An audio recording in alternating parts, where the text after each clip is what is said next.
So அப்போஸ்தலர் உபதேசிக்கணும்னு இந்த நாள் உங்களுக்கு ஞாபகத்து வரணும். மனம் திரும்புதல், விசுவாசம், தண்ணீர் ஞானஸ்நானம், ஆவியின் ஞானஸ்நானம். இந்த நாளும் உங்களுக்கு என் மனசில் வரணும். ஸோ இதில் மனம் திரும்புதல்னா என்ன? எப்படிங்க? நம்ம வந்துட்டு நம்மளே வந்துட்டு பாவத்திலிருந்து விடுதலையாகி. ஓகே, இது நீங்கள் முக்கியமாக பார்த்து பாவத்திலிருந்து ஓகே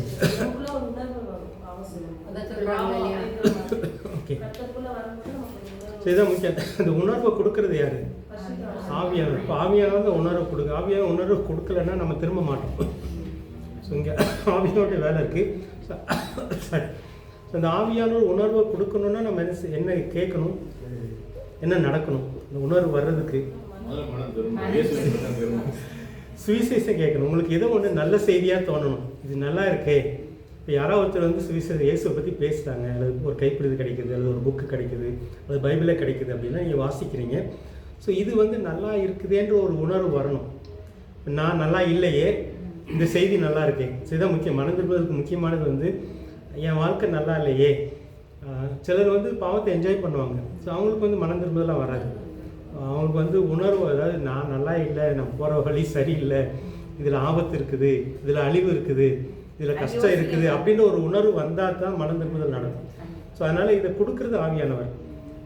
ஏதோ ஒரு மூலமாக யாரோ ஒருத்தர் சுவிசேஷம் சொல்கிறாங்க, அல்லது ஒரு கைப்பிடிதி கொடுக்குறாங்க, அல்லது ஒரு புஸ்தகம் கொடுக்குறாங்க, வேதத்தை கொடுக்குறாங்கன்னா அதை வாசிக்கும் போது அவங்களுக்குள்ள ஒரு உணர்வு ஏற்படும். எனக்குள்ளே ஏற்பட்டிருக்கும், உங்களுக்குள்ளே ஏற்பட்டிருக்கும். ஸோ நம்ம வழி சரியில்லை, நம்ம வாழ்க்கை சரியில்லை, ஆனால் இந்த செய்தி நல்லா இருக்குது, ஸோ இந்த சத்தியம் நல்லா இருக்குன்ற ஒரு உணர்வு வரும். ஸோ இந்த உணர்வு வந்த உடனே அங்கேயும் ஆவியானவர் கிரியை செய்கிறாரு. ஸோ நம்ம இனிமேல் இந்த வழியில் வாழலாம் அப்படின்னு ஒரு தீர்மானம் மட்டும்தான் எடுக்கிறாங்க. இங்கே வந்து முழுக்க முழுக்க மாறதெல்லாம் கிடையாது. மனம் திரும்புதல் வந்து ஒரு தீர்மானம். ஸோ இதில் ஏதாவது சந்தேகம் இருக்குதா? நம்ம பார்த்தோம் கிபி 300-350 பார்த்தீங்கன்னா ஒரு ராஜா வந்து மனம் திரும்புதலே இல்லை. அவருக்கு ஒரு யுத்தத்தில் வெற்றி கிடைக்குது, அவர் கிறிஸ்தவத்தை ஏற்றுக்கிறாரு, இயேசு ஏற்றுக்கிறாரு. அதனால் எல்லாருமே இயேசு கிறிஸ்துவத்து மாறி அப்படின்றாரு. ஸோ இங்கே என்ன நடக்கலை அப்படின்னா இந்த மனம் திரும்புதல் நடக்கலை. ஸோ இந்த மனம் திரும்புதல் நடக்காதனால என்ன இல்லை, அங்கே விசுவாசமோ அந்த தேவ ரட்சிப்போ தெய்வ ஆளுகையோ இல்லை. ஸோ அவங்க வந்து இந்த தேவ ராஜ்யத்துக்குள்ளே வரல. ஸோ மனம் திரும்புதல் ரொம்ப ரொம்ப தேவ ராஜ்யத்துக்குள்ளே வர்றதுக்கு வந்து மனம் திரும்புதல் ரொம்ப முக்கியம். இந்த உணர்வை கொடுக்குறவர் ஆவியானவர். நம்ம போகிற வழி சரியில்லை, இந்த சத்தியம் நல்லா இருக்குது, இந்த காரியம் நல்லா இருக்குன்ற ஒரு உணர்வுக்குள்ளே வந்து ஒரு தீர்மானம் எடுக்கிறாங்க. இனிமேல் இந்த புதிய வாழ்க்கையில் புதிய வழியில் வாழலாம் அப்படின்னு ஒரு தீர்மானம் எடுக்கிறது மனம் திரும்புதல். ரெண்டாவது பார்த்தீங்கன்னா விசுவாசம். ஸோ இந்த மாதிரி அந்த மனம் திரும்புதல் ஏற்பட்ட உடனே அவங்களுக்குள்ள விசுவாசம் வேணும். இங்கே தான் இயேசுடைய மரணமும் இயேசுடைய உயிர்த்தெழுதலும் முக்கியம் பார்க்கணும். ஸோ இந்த விசுவாசம் 4 விசுவாசம் நம்ம பார்த்துருக்கோம்.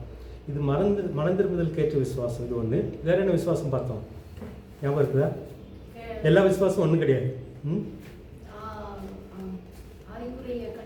கனியில் ஒரு விசுவாசம் இருக்குது. இந்த கனி ஆவிக்குரிய கனி ஒரு விசுவாசம், மனம் திரும்புதல் ஒரு விசுவாசம், வேற சர்வாயுத வர்க்கத்தில் ஒரு விசுவாசம், வேற இன்னொன்று இருக்குதா? ஓகே, வரங்களில் ஒரு விசுவாசம் இருக்குது. ஓகே, இந்த வித்தியாசம் நம்ம புரிஞ்சுக்கலாம். இந்த விசுவாசம் மனம் திரும்புதலுக்கு ஏற்ற விசுவாசம் இயேசுடைய மரணத்தையும் இயேசுடைய உயிர்த்தெழுதலையும் விசுவாசிக்கிறது. ஆவியின் கனியில் உள்ள விசுவாசம், ஏன்னா அது இந்த விசுவாசம் வரும்போது உங்களுக்கு அந்த கிளாரிட்டி இருந்தால் தான் அடுத்ததுக்குள்ள போக முடியும். ஆவியின் கனியில் விசுவாசம் நமக்குள்ள ஆண்டவர் ஒரு வாக்குத்தத்தம் கொடுக்குறாரு. அந்த வாக்குத்தத்தத்தை விசுவாசித்து அதன் மூலமாக ஒரு பலனை நீங்கள் பெற்றுக்கிறீங்க. உங்களுக்கு கொடுத்த ஒரு வாக்குத்தத்த வசனத்தை நீங்கள் விசுவாசிக்கிறீங்க. அந்த விசுவாசத்தின் மூலமாக ஒரு பலனை நீங்கள் பெற்றுக்கிறீங்க. தான் ஆவியின் கனி. ஓகே, ஆவியின் ஆயுதம் வரங்கள். ஆமாம், எனக்கு கிடைச்ச விசுவாசனால இப்போ ரிச்சர்டுக்கு ஒரு ஆசீர்வாதம் கிடைக்குது. ஒரு வேளை வந்து அவனுக்கு ஒரு வியாதியோடு வரான், எனக்கு ஒரு விசுவாசம் இருக்குது. இந்த நீங்கள் கேன்சரை பற்றி சொன்னீங்க, அதே மாதிரி எனக்கு அந்த விசுவாசம், என் விசுவாசனால இவனுக்கு ஒரு வியாதி போகுது, இவனுக்கு ஒரு பிரச்சனை மாறுது.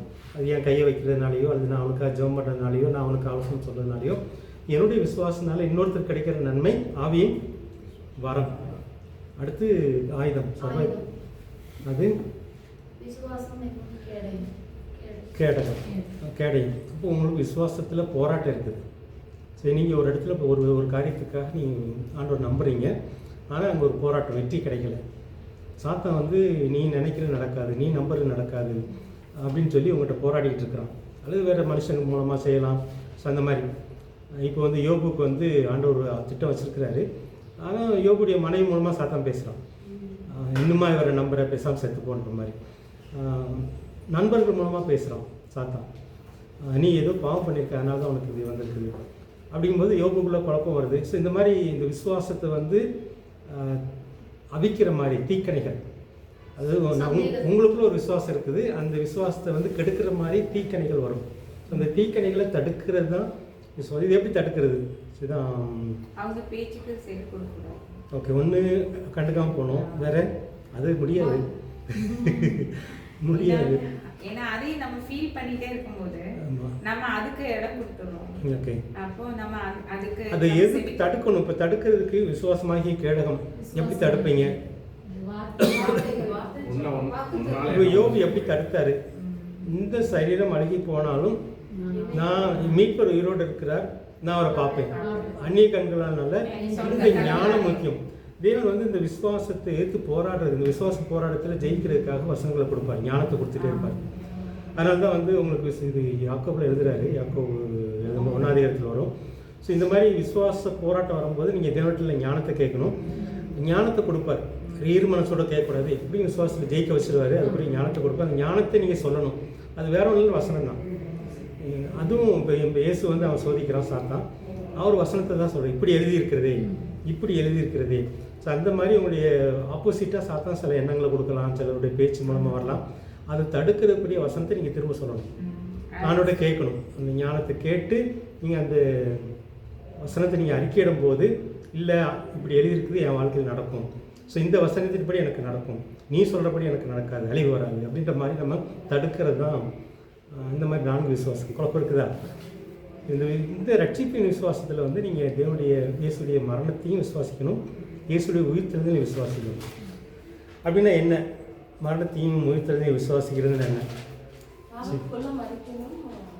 ஓகே, வாழணும். இங்கே தீர்மானம் கிடையாது, இது வந்து தொடர்ச்சியாக நடக்க வேண்டிய ஒரு காரியம். எப்படி மரணம்னா, இயேசுடைய மரணம் எதை குறிக்குது? எதுக்காக இயேசு மரிச்சார்? எப்படி?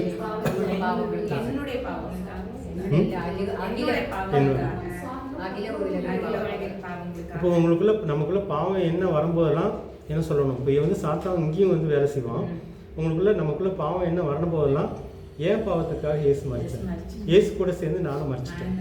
ஸோ இதை நீங்கள் சொல்லிக்கிட்டே இருக்கிறது. இது வந்து ஒரு நாள் கிடையாது. உங்களுக்கு எப்பெல்லாம் அந்த குற்ற உணர்வு, பாவ உணர்வு அல்லது பழைய பாவத்தை சொல்லி வந்து சாத்தான் வந்து அல்லது மற்றவங்க சொல்லி செய்யும்போது நீங்கள் அறிக்கையிட்டே இருக்கணும். ஸோ இயேசு கூட சேர்ந்து நான் மறிச்சதுனால நான் இப்போ பழைய ஆள் கிடையாது, நான் பழைய டேனியல் செல்வராஜ் கிடையாது. அந்த புதிய சிருஷ்டி தான் உயிர்த்தெழுதல் வந்து புதிய சிருஷ்டி. ஸோ நீங்கள் ரெண்டையும் அறிக்கையிட்டே இருக்கணும். பழைய ஆள் செத்தாச்சு, இயேசு சாகும்போது பழைய மனுஷன் செத்தாச்சு. இப்போ வந்து நான் வாழ்றது இயேசுக்குள்ள, இயேசுடைய நீதிக்காக வாழ்றேன். இப்போ ஏன் நீதிக்காக வாழலை, ஏன் நீதியை சொல்லி வாழறது, இப்போ இயேசு நீதிக்காக நான் வாழ்ந்துட்டுருக்கிறேன். இயேசு தான் என்னுடைய நீதி அப்படின்னு சொல்லி இந்த இயேசுடைய நீதி அறிக்கை பண்ணுறது. இங்கே நீதிமான் வந்து இந்த விசுவாசனால தான் வரணும். இப்போ நம்ம வந்து நீதிமான்றது வந்து இப்போ வந்து உலகத்தில் நல்லவன் கெட்டவன் சொல்லுவாங்க. இதெல்லாம் செஞ்சால் நல்லவன், இதெல்லாம் செஞ்சால் கெட்டவன் அப்படின்ற மாதிரி சொல்லுவாங்க. அதுக்கும் இதுக்கும் ரொம்ப வித்தியாசம் இருக்குது. ஸோ நீதிமானுக்கும் நீதிமான் அல்லாதவனுக்குள்ள வித்தியாசம் எப்படின்னா, இது அறிக்கைறது தான். இங்கே வந்து நல்லவன் கெட்டவன்றதுலாம் முக்கியம் இல்லை, நீ வந்து இயேசுடைய நீதியில் படைச்சிருக்கிறியா அப்படின்றத முக்கியம். ஸோ இயேசுடைய நீதியில் படைச்சிருக்கிறேன்னா, இயேசு அவர் நல்லவர், அவர் நீதிமான். என் பாவத்தை ஏற்றுக்கிட்டு செத்ததுனால அவர் கூட சேர்ந்து நான் மறுபடி பிறந்ததுனால நான் நீதிமான். நான் நல்லா செஞ்சனால நீதிமான் இல்லை, நான் இந்த நன்மையெல்லாம் செஞ்சனால நீதிமான் இல்லை, இயேசு கூட சேர்ந்து நான் உயிரோடு இருந்துச்சதுனால நான் நீதிமான். ஸோ இந்த இது வந்து ரொம்ப முக்கியம். சரிப்பா, சரி. இயேசுபாவை வந்து சொல்றாங்க எல்லாரும் நல்லவர்னு சொல்லும்போது என்ன நீ நல்லவன்னு சொல்லாத, பரமபிதாவை தவிர யாருமே உங்களுக்கு நல்லவங்க இல்லை அப்படிங்கும்போது அது நம்ம சிந்தனைக்கு எடுத்துட்டோம்னாவே நம்ம கூட வர இதுக்கு டிஸ்டர்பன்ஸ்க்கோ இருக்கோ அந்த வார்த்தை வந்து நமக்கு நம்ம இன்னும் எவ்வளோ சுத்திகரிக்கணும் அந்த ஒரு தாட்குள்ளே போயிடுவோம். அது வந்து ரொம்ப ஒரு எனக்கு அது போன வாரம்லாம் எனக்கு ரொம்ப ஆச்சரியமா அந்த வசனத்தை வாசிச்ச பின்னால அது ரொம்ப இப்போ இயேசுடைய நீதி முக்கியம் இந்த இடத்துல. இந்த இயேசு நீதிமான் அவரான ஏன் அந்த 5வது பாயிண்ட்டை நீங்கள் அது சத்தியம் ஆட் பண்ணிட்டா அது ஃபுல்ஃபில் ஆகி போகணும். எப்படி இல்லை 5th பாயிண்ட் ஆவியான முழுக்கு அடுத்த சத்தியத்தில் உறுதி. இப்போ சத்தியன்றது வந்து நீங்கள் இதுதான் சத்தியம், வேற ஒன்றும் இல்லை. நீங்கள் 2வது பாயிண்ட் வருது பாருங்க, இதுதான் சத்தியம்.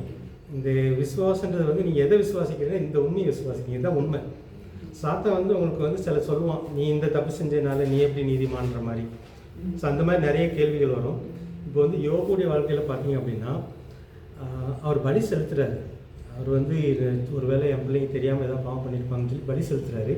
ஆனால் இந்த 3 பேர் வந்து 3 ஃப்ரெண்ட்ஸ் வந்து பேசும்போது பார்த்தீங்கன்னா இவர் வந்து தன்னுடைய நீதியை பற்றி பேசிகிட்டே இருப்பார். எந்த நீதியை பேசியிருக்கணும்?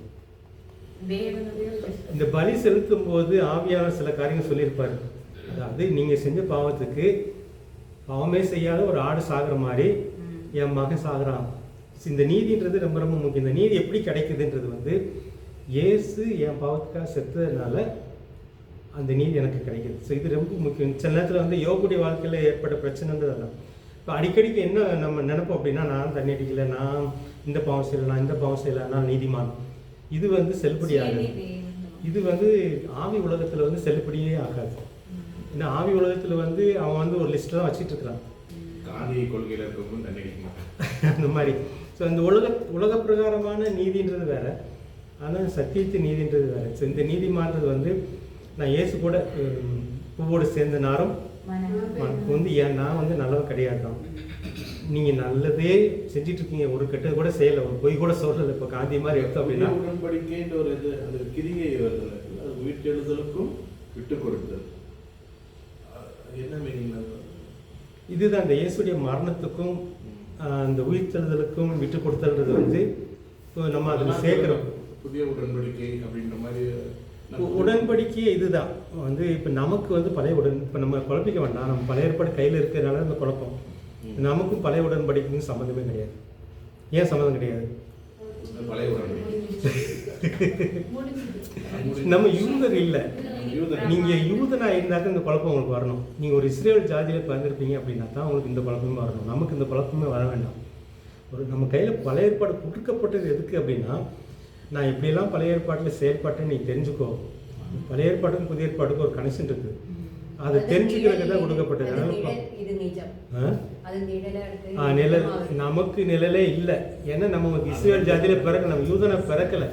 நம்ம யூதனா பிறக்காதனால நமக்கு வந்து பழைய உடன்படிக்கைக்கு நமக்கு சம்மந்தம் கிடையாது.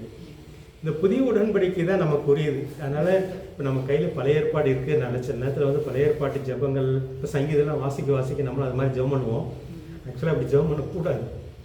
புதிய உடன்படிக்கை நாங்கள் அடிக்கடி டிகே சர்ச்சில் தியானிக்கும் போது தாவீது இப்படியெல்லாம் ஜெபம் பண்ணுறாரு, நம்ம பண்ணலாமா? இந்த ஜெபத்தை நம்ம பண்ணால் எப்படி பண்ணலாம்?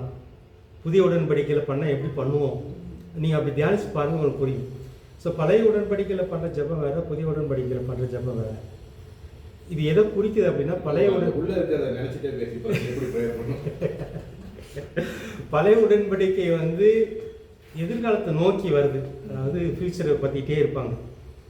இது நடக்க போகுது, இது நடக்க போகுது, இது வரப்போகுது, இது மேசியா வரப்போகிறாரு. இந்த மாதிரி ஒரு ஃபியூச்சரை நோக்கி இருக்கும் பழைய உடன்படிக்கை. நமக்கு அதுக்குள்ளே இல்லை, நம்ம அதில் இல்லவே இல்லை. ஆனால் புதிய உடன்படிக்கை வந்து முடிஞ்சு போச்சு. இந்த முடிஞ்சதுலேருந்து வர்றது தான் புதிய உடன்படிக்கை. எனக்குரியதை ஏசு முடிச்சுட்டார். நான் என்னெல்லாம் செய்யணுமோ எனக்குள்ளேயும் இருக்காரு, முடிச்சுட்டு எனக்குள்ளே வந்துட்டார். இப்போ வந்து அந்த முடிச்சதை நினச்சி நம்ம நன்றி சொல்ல தான் செய்யணும். ஸோ அதுதான் புதிய உடன்படிக்கைன்றது. நமக்கு வந்து பழைய ஏற்பாடு இருக்கிறதுனால, பழைய ஏற்பாட்டின் பிரசங்கங்கள், பழைய ஏற்பாட்டின் காரியங்கள் இருக்கிறதுனால கொஞ்சம் குழப்பம் இருக்கும்.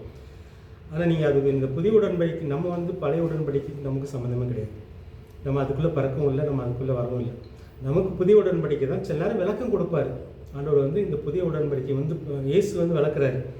பழைய ஏற்பாட்டில் வந்து இப்படி சொல்லப்பட்டுச்சு, உங்கள் முன்னோர்கள் காலத்தில் வந்து நீ இப்படி என்ன கொலை பண்ணக்கூடாதுன்னு சொன்னாங்க, கொலை பண்ணால் பாவம்னு சொன்னாங்க. ஆனால் இங்கே வந்து கோபமே இல்லை, கோபம் தான் கொலைக்கு காரணம். அதனால் கோபத்தை டீல் பண்ணு.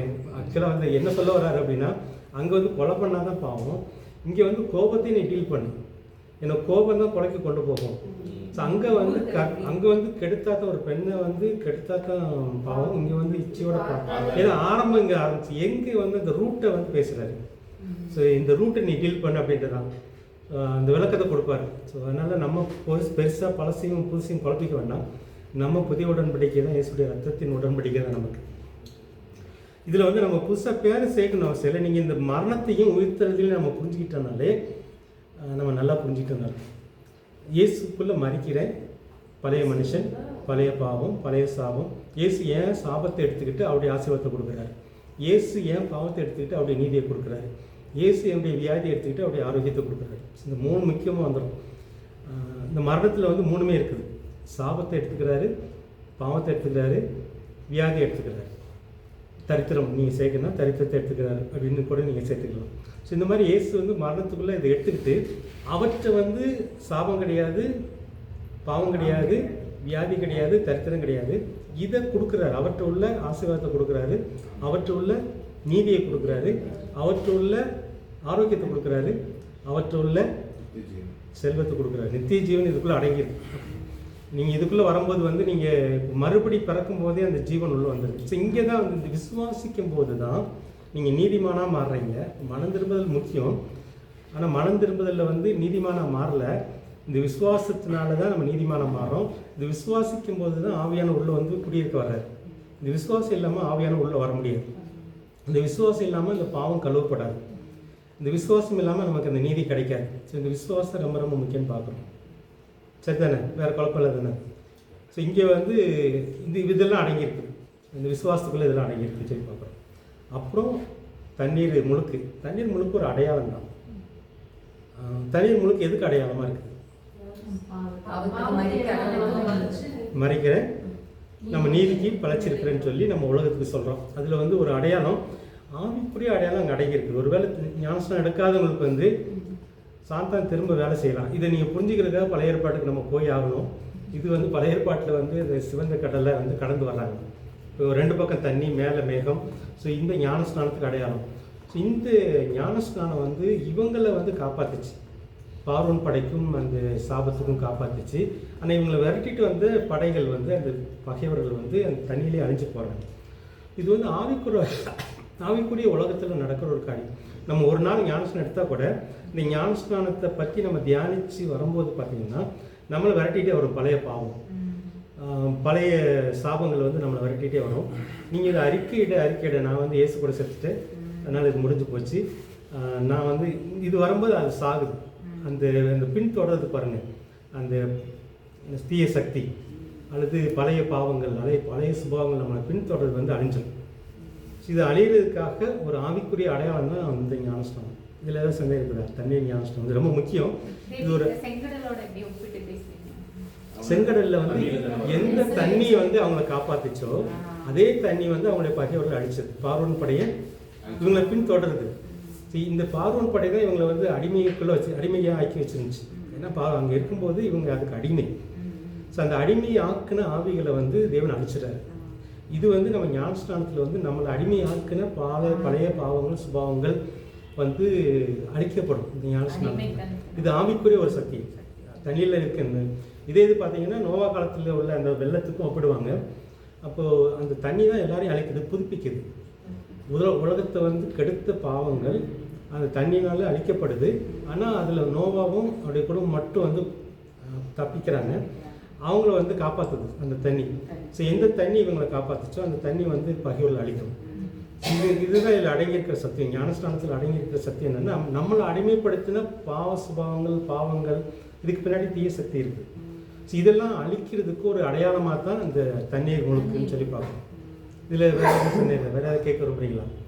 ஸோ முதல்ல மனம் திரும்புதல், அதில் வந்து ஆவியானுடைய வேலை இருக்குது, நம்ம வந்து தீர்மானிக்கிறோம். 2வது விசுவாசம், 3வது தண்ணீர் முழுக்கு, 4வது அபிஷேகம். இது எதுக்கு?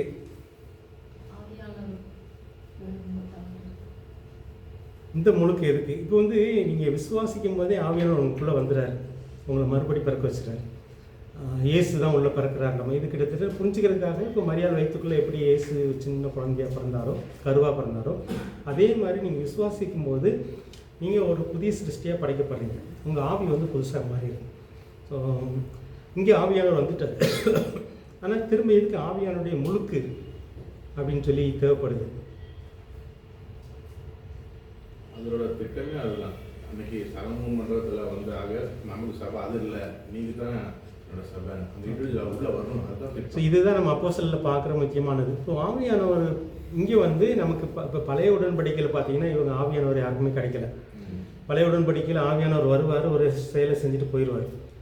யாருக்குள்ளே இருக்கல. மோசைக்குள்ளே கூட பார்த்தீங்கன்னா ஆவியானவர் இருக்கல. அப்பப்போ போவார், பேசுவார், வருவார். இந்த மாதிரி தான் இருந்துச்சு. ஸோ உள்ளே யாருக்குள்ளுமே வசிக்கலை. ஆனால் புதிய உடன்படிக்கையில் ஆவியானவர் உள்ளே வந்து வசிக்கிறாரு. அவங்க கூடவே இருந்து செயல்பட விரும்புகிறாரு. இதுதான் ரொம்ப முக்கியம்.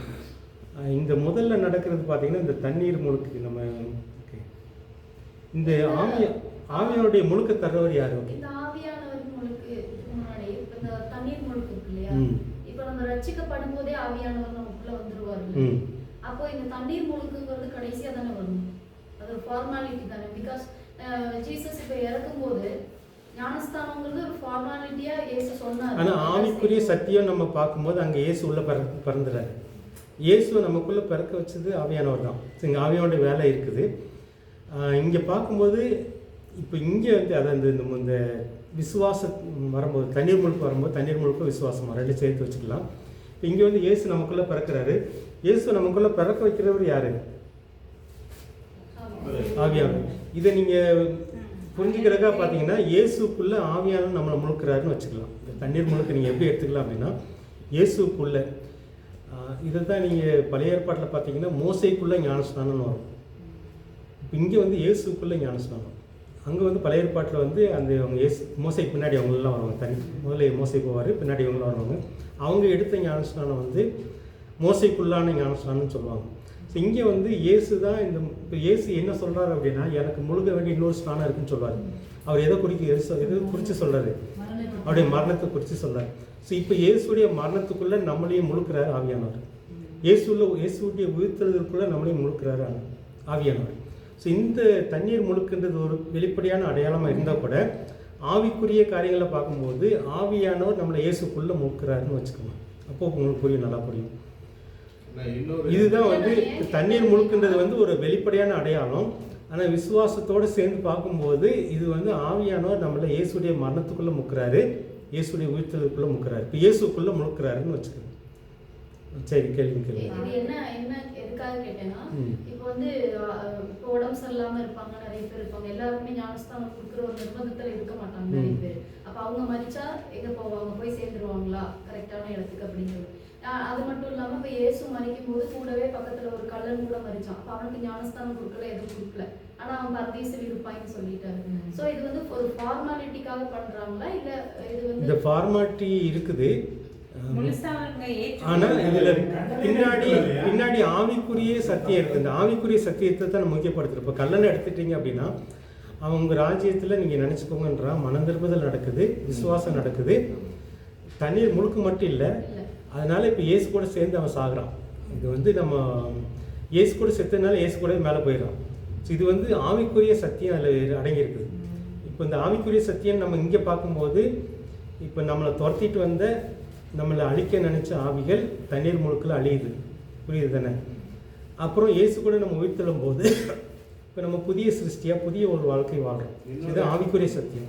இது வந்து ஆவியானவர் நம்மளை இயேசுக்குள்ளே முக்கிறாரு. சரி, இனிமேல் நீ சொந்தமாக வாழ முடியாது, நீ இயேசுக்குள்ளே இயேசுவோட சேர்ந்து தான் வாழணும் அப்படின்னு சொல்லி ஆவியானவர் நம்மளை இயேசுக்குள்ளே முழுக்கிற ஒரு காரியம் தான் நடக்குது. ஆனால் ஆவியானவர் மூலமாக நம்ம இயேசுக்குள்ளே மறுபடி பார்க்குறோம். ஓகே, இன்னொன்று அதே என்பது நமக்கு ஒரு சட்டம். ஆமாம். இப்போ வந்து இப்போ அவங்க சொன்னது வந்து முடியாத பட்சத்தில் இப்போ கல்லனுக்கு முடியலை, இப்போ இந்த இடத்துல வந்து ஏன் சொல்ல முடியாது, நீ போய் தண்ணியில் முழுகிட்டு வா, அப்போ தான் நான் அவனை கூட்டு போக முடியும்னு சொல்ல முடியாது. ஸோ ஆனால் ஸ்பிரிச்சுவல் அந்த மீனிங் நடந்துருதாங்க. இதுக்கு பின்னாடி இருக்கிற ஒரு ஆவிக்குரிய சத்தியம் வந்து அங்கே நடக்குது. ஸோ அதுதான் ரொம்ப முக்கியம். ஆனால் அதை சொல்லிட்டு நம்ம ஞானஸ்தானம் எடுக்காமல் இருக்கக்கூடாது. ஞானஸ்தானம் எடுக்கணும். ஆனால் அது லைஃப் பேசுகிறவங்க ஏன் எடுக்கணும் அப்படின்றதுக்கான இப்போ கல்லனுக்கு அங்கே ஒரு சம்பவம் நடந்தது. ஆனால் நம்ம அது வாய்ப்பு நிறைய இருக்கணும், இல்லாதவங்களுக்கு நம்ம சொல்ல முடியாது. ஆனால் லைஃப் பேசுகிறவங்க இப்போ நித்தியத்தையும் ஆண்டு உங்களுக்கு தரேன்றாரு. இந்த மாதிரியே இயேசு கிறிஸ்து போலே மறித்து நான் அவரோட எழுந்துட்டேன் அப்படின்னு அடையாளம் தான் ஞானஸ்தானம் எடுக்கிறோம். அப்போ நம்ம மறித்து நான் எழுந்துட்டேன் அப்படின்னா நீதிமன்றம் இயேசுவை போலவே நான் மாறுறேன். ஆனால் நம்ம சங்கீதம் 110 தாவீது சொன்ன தீர்க்கதரிசனம் எப்போ என்னோட எஜமான் ராஜா வருவார் அப்படின்னா என்னோட கர்த்தரையும் பார்க்குறேன், என் ராஜாவும் பார்க்குறேன். ஆனால் மரணத்துக்கு அதிபதி பிசாசு அவன் இந்த பூமியில் தோற்கடிக்கப்பட்ட உடனே அவர் வந்து அனுப்புகிறார், அப்போ தான் வருவார்னு சங்கீதம் 110 தாவீது சொல்லியிருக்காரு. ஸோ இந்த லைஃப் பேசுகிறவங்க என்ன சொல்கிறாங்க, அப்போ ஏற்கனவே ஒரு மறித்து நம்ம ஒரு இடத்துல இயேசு போய் மாறிட்டோம். அப்போ அடுத்த இந்த பைபிள் சொல்ற ஃபோக்கஸ் அடுத்த ராஜ்யத்தின் புத்திரனா மாறுறது. அப்போ நீ ஒரு தடவை மரிச்சவரோட எழுந்துட்ட, அப்போ நீ வந்து சாவாமையை தரிச்சுக்கணும். அப்போதான் இயேசு கிறிஸ்து வருவார். அப்போ ராஜ்யத்தின் புத்திரன் நிறைய பேர் இந்த பூமியில் இருக்கும்போது தான் இயேசுவே இந்த பூமிக்கு வருவார்.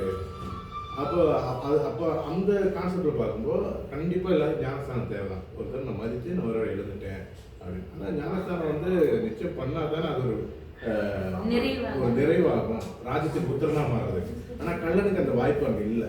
ஏன்னா அவன் அடுத்ததுக்கே சாக போகிறான். கல்லனுக்காக கேட்கல, எங்க அம்மாக்காக கேட்டேன். ஏன்னா அம்மா வந்து இப்ப எல்லாமே ஏத்துக்கிட்டாங்க, விசுவாசிக்கிறாங்க, அவங்களுக்கு நிறைய அவங்களே ப்ரேயர் பண்றாங்க, அவங்களுக்கே ஹீல் ஆகுது, அந்த அளவுக்கு வந்துட்டாங்க கான்ஃபிடென்ட். அப்பாவுக்கு பயந்துட்டு அவங்க வந்து ஞானஸ்தானம் எடுக்க மாட்டேங்கிறாங்க. நானும் வாங்கன்னு சொல்லி ஃபோர்ஸ் பண்ணல. இப்போ இன்கேஸ் இதுக்குள்ள அவங்களுக்கு ஏதாவது ஒன்று ஆனிச்சு, ஞானஸ்தானமே எடுக்கல அப்படின்னா அவங்க இருப்பாங்கங்கிற நிச்சயம் இருக்குதா? உடம்பு நல்லா இருக்கு.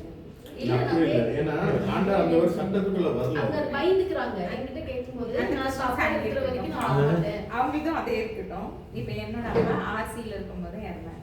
ஆனா அந்த அன்னைக்கு நம்ம வீட்டுல ஃபாஸ்டிங் ப்ரேயர்ல அந்த மறிக்கிற தருவாயில ரொம்ப ஆண்டவரோட நெருங்கி இருந்தாங்க. நிறைய பாஸ்டர்ஸ் மூலமா ஜெபம் தொடர்ந்து நடந்துட்டே இருந்துச்சு. அப்போ அவரு என்ன பாவம் பண்ணாங்களோ அதெல்லாம் அறிக்கிட்டு விட்டுட்டு அதுக்கப்புறம் ஃபுல்லாவே வந்து இறந்து போயிட்டாங்க. இப்போ எனக்கு ஒரு டவுட், இப்போ அவங்க கேட்கறதுக்கும் நான் சொல்றேன், இப்போ நீதிமானா மாறுறது எப்போ? அதான் முக்கியம். ஞானஸ்தானம் வந்து ஒரு வெளிப்படையானது, ஆனால் எல்லாரும் கீழ்ப்படியணும். என்னுடைய தனிப்பட்ட கருத்து, இது ஒரு வயதானவர் மரண தருவாய் இருக்கிறாரு. இப்போ நான் போய் சொல்றேன்ப்பா சாரி போறேன், ஏசு ஏற்றுக்கொள்றேன், உன் பாவத்தை அறிக்கை செய், மனதார அறிக்கை செய்து ஏற்றுக்கொள்றான், அவனுடைய பிள்ளையாகி மாறான். அவன் ஞானஸ்தானத்துக்கு எங்கே போகணும்? சற்று நேரம் உயிர் போக போகுது. கல்லனுக்கு ஏற்பட்ட நிலைமை தான். கல்லனை ஆண்டவர் ஏற்றுக்கொண்டாரு. இவனே இயேசு கிறிஸ்துவை ஆண்டவனை அறிக்கை செய்யறான். அதனாலதான் வந்து இந்த விசுவாசத்தினாலதான் நீதிமான் பிழைப்பான். இந்த விசுவாசம் தான் முக்கியம். அதுக்காக நீங்க வந்து இப்போ சில எக்ஸெப்ஷன் இருக்குது. இப்போ கல்லணை மாதிரி எக்ஸெப்ஷன் கேஸ் தான் இதெல்லாம். நீங்க நல்லா இருக்கிறீங்க, ஒன்றும் இல்லை அப்படி ஞானஸ்தானம் எடுக்க வேண்டியது ரொம்ப அவசியம். அது ஒரு கட்டளை. ஒருவேளை வந்து இது அவுட்வேர்ட் அப்பியரன்ஸ், வெளிப்படையான ஒரு காரியம். ஆனால் இதோடைய ஸ்பிரிச்சுவல் காரியம் நடக்குதான்னு பார்க்கணும். இந்த ஸ்பிரிச்சுவல்ன்றது எதை பார்க்குறோம் அப்படின்னா, இந்த விசுவாசத்தின் அடிப்படையில் நீங்கள் செயல்படுற ஒரு காரியம். இப்போ வந்து நீங்கள் உண்மையிலே பாவத்துக்கு மறைச்சிட்டீங்களா? உண்மையிலே நீதிக்கு படைச்சிருக்கீங்களா? இப்போ வந்து இயேசு வந்து ஞானஸ்தானம் எடுத்தார் 30 வயசுல. ஆனால் அவர் சொன்னார், நான் முழுக்க வேண்டிய இன்னொரு ஸ்தானம் இருக்குன்றார். ஆக்சுவலாக இது வந்து ஒரு சிம்பல். இவர் வந்து யோவான்ட்ட ஞானஸ்தானம் வாங்கினது ஒரு சிம்பல். ஆனால் ரியலாக எங்கே நடக்குதுன்னா அவருடைய மரணத்தில் தான் நடக்குது. இது எது குறிக்குது அப்படின்னா, இந்த ஆதாமுக்குள்ளேருந்து வந்ததை நான் முடிக்கணும். ஸோ ஆதாமில் ஆரம்பித்த ஒரு கணக்கை நான் வந்து முடிச்சு வைக்கணுன்றது வந்து இயேசு தண்ணீர் மூழ்க எடுக்கும்போது நடக்கலை. அது வந்து ஒரு ஸ்டார்டிங் பாயிண்ட். ஆனால் இவர் எப்போ சாகுறாரோ அப்போ தான் அதோடைய முடிவுக்கு வருது. சாத்தானை வந்து தலை நசுக்கிற ஒரு காரியம் அவர் சிலுவையில் சாகும்போது தான் நடக்குது. ஸோ அதனால அதை முழுக்கின்றது. இந்த ஞானஸ்தானத்தோடு அதை ஒப்பிட்டு பேசுகிறார் இயேசு அவருடைய மரணத்தை. ஸோ இது வந்து எதை குறிக்குது அப்படின்னா, இயேசுடைய மரணத்தோடையும் அவருடைய உயிர்த்தெழுதலோடையும் என்னுடைய வாழ்க்கை ஒத்து போகுதா? அந்த விசுவாசத்தின் அடிப்படையான ஒரு வாழ்க்கை, மனம் திரும்புதல். விசுவாசம் வரும்போதே நீங்கள் மரணத்தையும் விசுவாசிக்கிறீங்க, உயிர்த்தெழுதல் விசுவாசிக்கிறீங்க. அந்த விசுவாசத்தின் அடிப்படையான வாழ்க்கை தான் ஞானஸ்தான வாழ்க்கை. ஒருவேளை அடையாளம் இல்லாமல் இருக்கலாம், எக்ஸப்ஷனல் கேஸு. ஆனால் ஆண்டவர் பேசிட்டு இருப்பார். சிலர்லாம் பேசிப்பீங்க. சின்ன ஒருத்தர் இருக்கிறாங்க, அவங்கள்ட்ட ஆண்டவர் நல்லா பேசுகிறார். அவங்க ஜபெல்லாம் பார்த்தீங்கன்னா நல்லா ஆவிக்குள்ளே தான் ஜபம் பண்ணுவாங்க. நிறைய காரியங்கள் ஆண்டவர் பேசுகிறாரு. ஆனால் அவங்களுக்கு ஞானஸ்தானம் எடுக்கிறதுக்கு பயம். ஞானஸ்தானம் எடுத்தால் சோதனை பெருசாகிடுமோ, சோதனையில் என்னால் ஜெயிக்க முடியாமல் போயிடுமோ. ஸோ அந்த பயத்தில் எடுக்காமல் இருக்கிறாங்க. அவங்க என்கரேஜ் பண்ணுறேன், ஏன்னா கட்டாயப்படுத்தி யாரும் கொடுக்க முடியாது. ஆனால் சோதனை ஜெயிக்கிறதுக்கு பலன் கொடுப்பாரு அப்படின்னு சொல்லி அவங்களுக்கு அவங்க சொல்லிட்டு இருக்காங்க. மரித்து உயிர்த்த இயேசுவோட சரீரமாக தான் நம்ம வர்றோம் அப்படின்றத சத்தியம் பண்ணிட்டு. ஆனால் இதில் முக்கியமானது என்ன அப்படின்னா, நீங்கள் இதுக்கு இந்த உடன்படிக்கை கீழ்ப்படியும் போது, இப்போ வந்து நிஷாவோட அம்மாவோ இந்த காரியங்கள் பார்த்தீங்கன்னா, ஒருவேளை அவங்க பின்தொடர்கிற சில சக்திகள் வந்து அதோடு முடிஞ்சிடும். அது அவங்களுடைய சக்தி அழிக்கப்படுது. வந்து நம்ம வந்து ஒரு வெளிப்படையான ஒரு அவுட்வேர்டு இதுன்னு சொன்ன பார்த்தா கூட ஆவிக்குரிய காரியங்களை வந்து சில காரியங்கள் முடிஞ்சிடும். ஆவிக்குரிய அந்த தீய சக்தி, இந்த இருள் நாரிக்கங்களை வந்து ஒரு முடிவுக்கு வந்துடும் அப்படின்ட்டு அம்மாட்ட சொல்லி ஒரு ரகசியமாக கூட எடுக்க வைக்கலாம். அதை 2-3 பேரை கூட வச்சு எடுக்க வைக்கலாம். ஸோ இதில் ஒரு சத்தியம் இருக்குது, ஆவிக்குரிய சத்தியம் இருக்குது. அதனால முடியாதவங்களுக்கு ஓகே. இது வந்து அது அந்த விசுவாசத்துல தான் நீதி. ஞானஸ்நானம் வந்து அதுக்கு அடையாளம் தான். நீதி வந்து விசுவாசம். அதனால விசுவாசம் சொல்றாங்க இல்லையா? இப்போ அந்த சந்திரன் பாஸ்டர் எனக்கு ஒரு சாட்சி சொன்னார். அவர் என்னன்னா அவங்க தாத்தா அப்பா கூட இல்லை, அவங்க தாத்தா செத்து போயிட்டாராம். செத்து போய் ஒரு 2-3 மணி நேரத்துக்குள்ள எழுந்திரிச்சு டப்புனு ஏசு உண்மையான தெய்வம், இயேசுவை தான் கும்பிடணும் அப்படின்னு மறுபடியும் செத்துட்டார் அவங்க தாத்தா. அவருக்கு வந்து ஏசுனா பைபிள் தெரியாது. அப்போ என்னன்னா இப்போ ஆண்டவர் வந்து நம்ம நினைக்கிற மாதிரி இல்லை, அவர் ரொம்ப நல்லவர், வாய்ப்பு இல்லாதவரை அவர் ஏற்றுக்கிறார். அதனால நாங்கள் ட்ரைபல்ஸில் வந்து நிறைய பார்த்துருக்கோம். அந்த மாதிரி கடைசி நேரத்தில் அவங்களுக்கு எதுவுமே தெரிஞ்சுக்காது, சர்ச்சுக்கெலாம் வந்திருக்க மாட்டாங்க. ஆனால் கடைசி நேரத்தில் இயேசுவேன்னு சொல்லிட்டா போதும், அவ்வளோதான். அதில் தான் நீதி எடுத்துக்கிறாரு. அந்த இயேசுக்குள்ள இந்த நீதி இருக்குது, அதான் நம்ம முக்கியம் சொல்லி பார்க்குறோம்.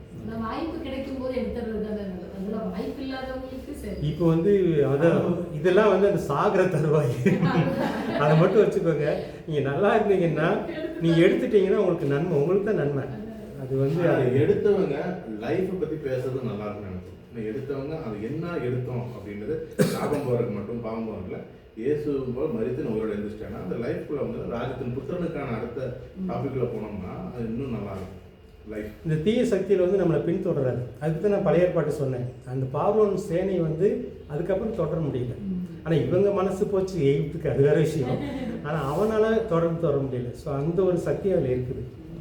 பழசு அழிக்கப்படுது, அது வரைக்கும் அடிமைத்தனத்தின் ஆவி வந்து அழிக்கப்படுதுன்றது வந்து அதில் உள்ள ஒரு சக்தி. ஓகே, அதுக்கும் ஆவியானுடைய முழுக்க வச்சு பேச ஆரம்பித்தோம். ஸோ இந்த முழுக்க எப்படி இங்கேயே ஆவியானவர் உள்ளே வந்து ஆவியானவர் தான் இயேசுக்குள்ளே மறுபடியும் பறக்க வைக்கிறார். இங்கே ஆவியானவர் வசிக்க வந்துடுறாரு. விசுவாச உடனே நீங்கள் நீதிமான்.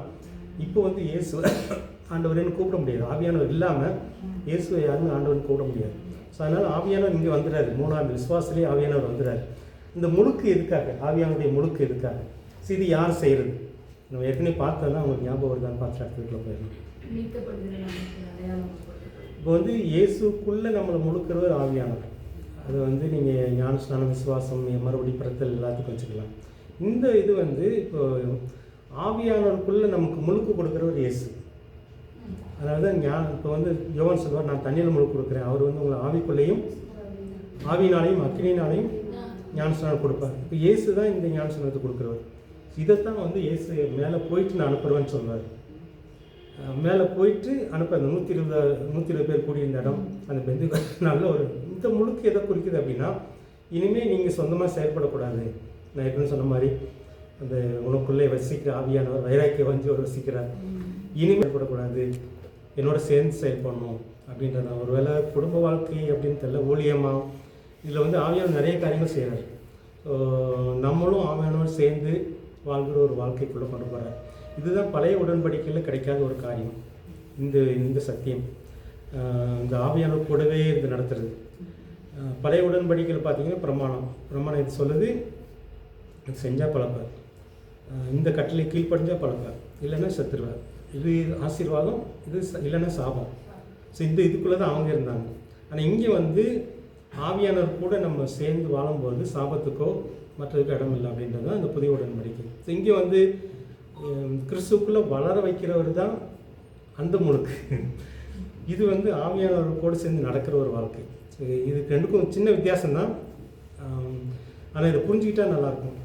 இயேசுக்குள்ளே வளர்கிற ஒரு வாழ்க்கை இருக்குது, அதை செய்கிற ஒரு ஆவியானவர். இதை நீங்கள் இன்னும் புரிஞ்சுக்கணும்னா, இப்போ மனவாட்டியை உருவாக்குறவர் ஆவியானவர், மனவாளுக்கு ஏற்ற மனவாட்டியாக நம்மளை மாற்றுறவர் ஆவியானவர். இது வந்து அங்கே 3ஆவது ஸ்டேஜில் விசுவாசத்தில் அந்த ஞானஸ்நானத்தில் நடக்குன்னு பார்க்குறோம். இது வந்து ஆவியானவரோடு சேர்ந்து செயல்படுகிற காரியம். இந்த செயல்பாடுதல் இப்போ வந்து ஆவியானவர் கூட சேர்ந்து நடக்கணும், அவரோட பேசிகிட்டு இருக்கணும். இப்போ ஞானி பைக் ஓட்டும் போதும் சரி, சமைச்சிட்டு இருக்கும்போது சரி, அவர் என்ன சொல்கிறாரு, என்ன செய்கிறார், கேட்டு செய்கிறது. ஸோ இந்த ஒரு ஆண்டவரோடு சேர்ந்து நடக்கிற ஒரு காரியம் தான் இந்த முழுக்குன்றது வந்து நீங்கள் இப்போ ஆவியானவருக்குள்ள உங்களை சுற்றி ஆவியானவர் இருக்கிறார். அவர் மூவ் ஆனால் நீங்கள் மூவ் ஆகணும், அவர் இருந்தால் இருக்கணும். அந்த மாதிரி ஒரு இதை தான் வந்து முழுக்குக்குள்ளே கொண்டு வர்றாரு. இந்த 4 தான் உபதேசம், அப்போஸ்தல உபதேசம். இது வந்து 4 பாயிண்டாக கொடுக்கல. நீங்கள் எங்கெல்லாம் போய் நம்ம வாஸ்து பார்க்குறோமோ அங்கெல்லாம் இந்த 4 காரியம் இருக்கும். ஸோ இதுக்கு மேலே நம்ம வேறு உபதேசம்னு ஒன்றும் சொல்லிக்க வேண்டாம். புரிஞ்சு தானே ஐயா? இப்போ ஒரு சந்தேகத்தை கிளியர் பண்ணுறதுக்காக சொல்லுங்கய்யா. இப்போ நமக்கு அப்போஸ்தலர் 2:42 அப்போஸ்தலருடைய உபதேசத்திலும் அந்நியத்திலும் அப்பம் விற்கிறதிலும் ஜெபம் பண்ணுறதிலும் உறுதியாய் கற்றிருந்தார்கள். ஓகே, இது நம்ம டாக்டரினா எடுத்துக்கலாம். இந்த அப்போஸ்தல உபதேசத்தை ஒரு பாயிண்டாக கொடுக்குறாங்க. இப்போ அதை அப்போஸ்தல உபதேசம்னா இந்த 4க்குள்ளே எல்லாம் அடங்கிடுதுன்றோம். இதில் வேறு ஏதாவது சேர்க்க விரும்புகிறீங்களா? இப்போ அப்போஸ்தல உபதேசம் அப்படின்னா இந்த 4 கொண்டு வரணும்.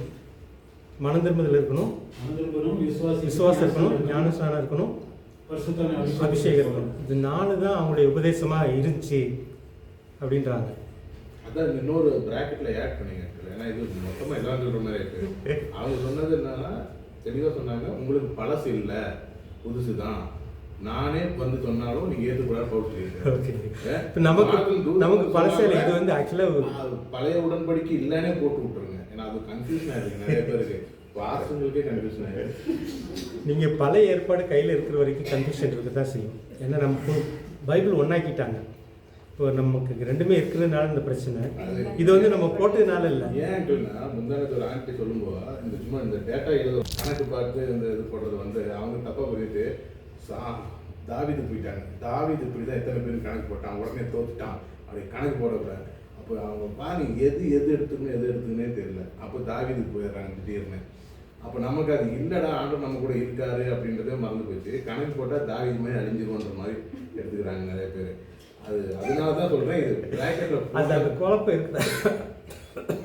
இப்போ ஏன் இந்த குழப்பம் இருக்குன்னா அவங்களுக்கு என்ன இல்லைன்னா இந்த உபதேசம் அவங்க கடைப்பிடிக்கலை. நீங்கள் 4வது உபதேசத்தில் வந்துட்டீங்க அப்படின்னாலே உங்களுக்கு எதுவுமே உங்களுக்கு குழப்பம் வரவே வராது. இப்போ வந்து நீங்கள் 3 மட்டும் செஞ்சீங்க அப்படின்னா இந்த குழப்பம் வந்துட்டுருக்கும். இந்த 4வது உபதேசம் ரொம்ப ரொம்ப முக்கியம். இதுக்குள்ளே வர்றதுக்கும் கஷ்டம். ஏன்னா நீங்கள் ஆவியாக உங்களுக்கு வந்து இப்போ வந்து புதிய உடன்படிக்கையில் வேறு ஒன்றும் கிடையாது. இயேசுடைய ரத்தத்தினால தான் புதிய உடன்படிக்கை. அந்த ரத்தம் ஜீவனை குறிக்குது. அந்த ரத்தம் வந்து அந்த அழிவு பழசு அழிக்குது, புதுசு உருவாக்குது. இப்போ வந்து இதில் முக்கியமானது வந்து இது பழைய ஏற்பாட்டிலே இந்த வாக்குத்தத்தம் வந்து இந்த 120 பேர் கூடியிருக்கும் போது ஆவியானவர் வர்றாரு. பேதுரு சொல்லுவார், இங்கே கொடுத்த வாக்குத்தத்தம் இங்கே நடக்குதுன்றார். பழைய ஏற்பாட்டில் கொடுக்கப்பட்ட வாக்குத்தத்தம் தான் இங்கே நடக்குது. ஸோ இந்த அபிஷேகத்துக்குள்ளே நீங்கள் வந்துட்டிங்கன்னா, நிறைய நேரத்தில் அபிஷேகம்னா நம்ம அந்நிய பாஷை மட்டும்தான் நினச்சிக்கிறோம். நான் அபிஷேகன்றது வேறு ஒன்றும் கிடையாது. அந்த முழுக்கிறது, ஆவிக்குள்ளே முழுக்கிறதுனா இப்போ ஆவியானவர் மூவ் பண்ணணும், ஆவியானவர் உட்கார்ந்து சொன்னால் உட்காரணும். ஸோ இந்த ஒரு இந்த அனுபவத்துக்குள்ளே வந்துட்டால் இந்த குழப்பம் வராது.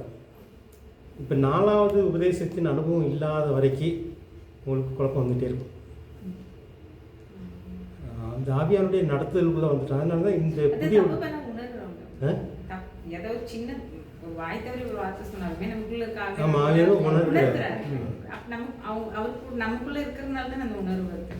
அவர் வந்து அந்த கான்சியஸை வந்து நம்ம மறுபடி பறக்கும்போது ஆவியானவர் நம்முடைய கான்சியஸை வந்து புதுப்பிச்சுறாரு. இந்த சில பேருக்கு அதுவும் இருக்காது. திரும்ப செஞ்சுட்டே இருந்தாங்கன்னா அந்த கான்சியஸ் போயிடும். அவங்க அந்நிய பாஷை பேசுவாங்க, நிறைய ஊழியெல்லாம் செய்வாங்க, அந்த கான்சியஸ் போயிடும். அந்த கான்சியஸ் போயிடுச்சுன்னா கஷ்டம். அப்படின்னா அது அவங்க வந்து எகிப்துக்கு திரும்பின மாதிரி பழைய பாவத்துக்கு திரும்பின. இப்போ உதாரணத்துக்கு வந்து நம்ம இது கொஞ்சம் ஆஃப் பண்ணிடு.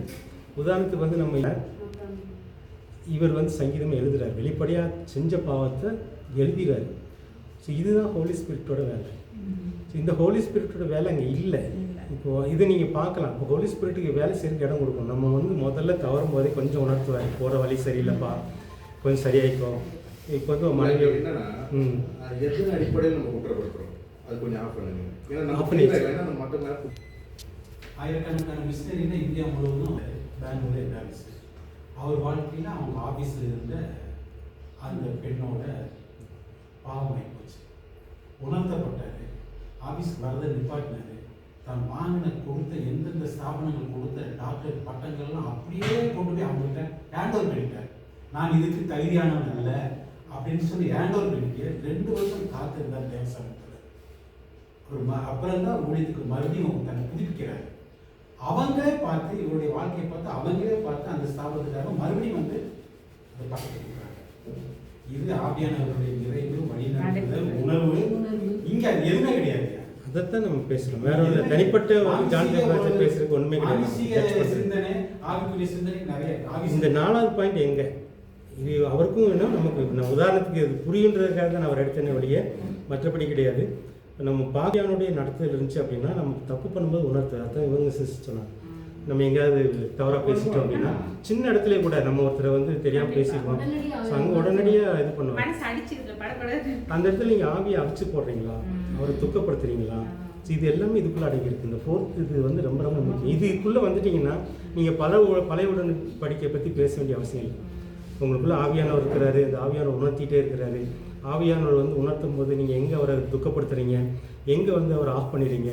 ஸோ இந்த உணர்வுக்குள்ளே ஒருத்தர் இருந்தார் அப்படின்னாலே அவங்க வந்து ஆவியானுடைய செயல்பாட்டுக்குள்ளே இருக்கிறாங்க. வீழ்ச்சி இருக்கும், அப்பன் கை இருக்கும், சில இடத்துல பெருசாக செஞ்சுருப்போம், சில இடத்துல அப்படி விழுந்திருப்போம். ஆனால் நீங்கள் இருக்கிறியா? இப்போ வந்து ஆவி பழைய உடன்படிக்கையிலே இந்த ஆவி எடுத்துறாரு அப்படின்னு கேட்குறாரு. நம்ம எந்த அளவுக்கு இருக்கணும் அப்படின்றது இங்கே வந்து எடுக்க போகிறது கிடையாது. நீங்கள் ஒரு ஸ்டேஜுக்கு அப்புறம் வந்து உங்கள் மனசு இதாகிடும், ஆஃப் ஆகிடும், உங்கள் மனசாட்சியே வந்து செத்து போயிடும். அதுக்கப்புறம் திரும்ப பேசாது, அந்த ஆவியை அழிச்சு போடுற ஒரு காரியம். ஸோ அதுக்காக தான் நான் அந்த ஒரு எக்ஸாம்பிள் எடுத்தேன், தனிப்பட்ட இதுக்காக இல்லை, தப்பாக எடுத்துக்க வேண்டாம். ஓகே, இதுதான் அந்த 4 முக்கியம், 4 பிரதேசத்துக்குள்ளே எல்லாமே அடக்கிடலாம் அப்படின்னு பார்ப்போம். பெரிய சப்ஜெக்ட். ஆமாம், பெரிய சப்ஜெக்ட். அது இல்லாமல் ஆவியானவர் வந்துட்டு நமக்கு அவர் வந்து நம்ம மேலே அன்பு இருக்கிறதுனால தான் நான் கண்டிச்சு சித்த திருத்துவேன்னு சொல்கிறாரு. அப்போ நிறைய டைம் வார்னிங் கொடுத்தும் ஆவியானவரை துக்கப்படுத்துறது வந்து அவங்க செயல்படுத்தலனாக்கா ஆமாம். இப்போ ஆவியானவர் பேசுகிறாரு, அது வந்து ஆவியானவர் எழுத்து பேசினான், அது வேற. இந்த மன்னிப்பே கிடைக்காத ஒரு பாவம் ஒன்று இருக்குது, அது வந்து நீங்கள் ஆவியானவரே மோசமாக பேசுகிறீங்க. ஏன்னா அவர் தான் உள்ளே இருந்து உங்களுக்கு எல்லாத்தையும் ஹெல்ப் பண்ணணும். ஆனால் அவரே நீங்கள் வேண்டாம், அவர் மோசமாக பேசுனீங்கன்னா அந்த பாவத்துக்கு மன்னிப்பு இல்லை. இது வந்து துக்கப்படுத்தினாலும் அவர் இருப்பார்.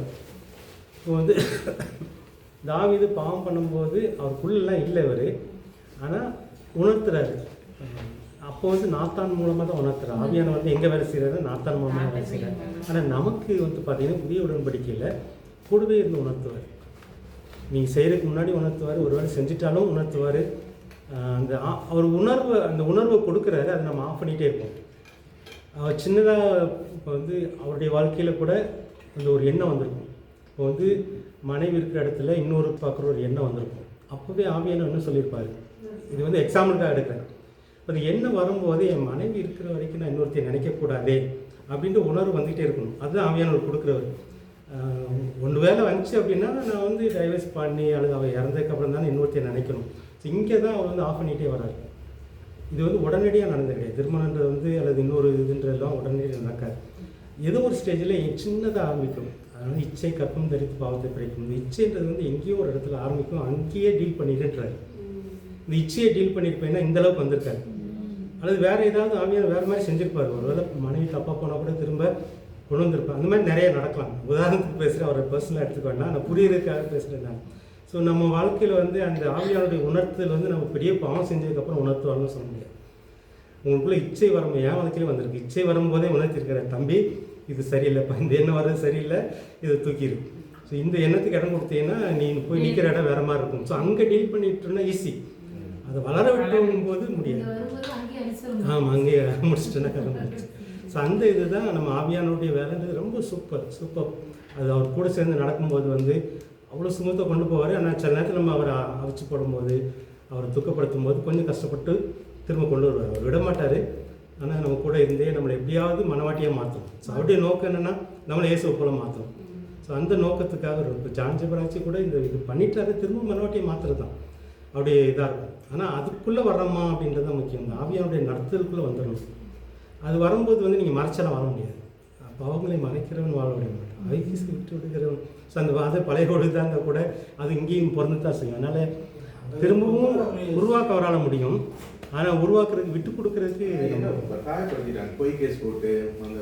நீ என்ன தான் நடந்தாலும் உனக்கு ஆவியானவர் உன் கூட இருந்து வேலை செய்யறதுக்கு இடம் கொடு. அவர் ஒன்றா மனவாட்டியை மாற்ற விரும்புகிறார், நீ கிறிஸ்துவ மாற்ற விரும்புகிறார். கிறிஸ்துவ போல மாறுறது வந்து நான் வந்து அவரை போல நம்ம நோக்கமே கிறிஸ்துவ போல மாறுறது தானே. ஒருவேளை கிறிஸ்துவோடைய எண்ணம் வரல அப்படின்னா கிறிஸ்துவுக்கு ஏற்ற மனவாட்டியாக மாறணும். ஸோ இதுதான் தேவனுடைய நோக்கம். ஓகே, அப்போஸ்தலர் ஊழியத்தில் மாதிரின்னு பார்த்தீங்கன்னா இங்கே நல்லது இருந்துச்சு, கெட்டது இருந்துச்சு. நம்ம அடுத்த இதுக்குள்ளே போயிடும். நல்லது இருந்தது, கெட்டது இருந்தது அப்போஸ்தலர் ஊழியத்தில். அதாவது இந்த ஆக்ட்ஸ் ஆஃப் அப்போஸ்தலர் அப்போஸ்தலர் நடவடிக்கைகள் வந்து நல்லது எது நடந்துச்சு, கெட்டது எது நடந்துச்சு. அதனால் வந்து நீ எந்த ஆவியானவர் வந்து இப்போ என் சபையில் வந்து இதெல்லாம் நடக்கிறதுனால நல்லது இல்லை, கெட்டது எதுவுமே கிடையாது, நல்லது தான் அப்படின்னு யாரும் சொல்ல முடியாது. அதுக்காக சொல்ல வர்றாங்க நல்லது எது கெட்டது எது. அப்போஸ்தலர் ஊழியத்தில் ஒன்றா வச்சு அனுபவிச்சாங்க. அது ஒரு நல்ல காரணம். அதுவும் ஒன்று வந்துச்சு, ப்ராப்ளம் வேறு இருந்துச்சு. அங்கே கிரேக்க பேசுகிறவங்களா எபிரேய மொழி பேசுகிறவங்களான்னு வந்துச்சு. ஸோ இது இருக்க தான் செய்யும். ஏன்னா அந்த பழைய இந்த ஆதாமின் சாயல் நமக்குள்ள இருக்கிறதுனால நம்ம முழுக்க மாறிடுறது இல்லை, இயேசு போல் மாறுறது கிடையாது மனம் திருமணம் ஒன்று. ஸோ இந்த பிரச்சனை இருக்கும். சபையில் வந்து நல்லது இருக்கும், கெட்டது இருக்கும். அது அந்த சபையாக இருந்தாலும் சரி. அதனால் ஆதி சபையில் வந்து கெட்டதே இல்லை அப்படின்னு சொல்ல முடியாது. வேற என்ன நல்லது இருந்துச்சு, வேற என்ன கெட்டது இருந்துச்சு? பவுல கொஞ்சம் டார்கெட் பண்ணாங்க. ஓகே, பர்சனலாக பேச இல்லை, நீங்கள் நல்லது கெட்டது பேசிடலாம். வேற நல்லது என்னது, கெட்டது என்னது? முதல் பாயிண்டை முடிச்சிடலாம். நல்லதா கெட்டது? நல்லது எது, கெட்டது எது? செத்தவங்க உயிரோடு இருந்துச்சாங்க, அது நல்லது. உயிரோடு இருந்தவங்க செத்தாங்க. அனினா சப்பிரால் காரியமும் நடந்துச்சு.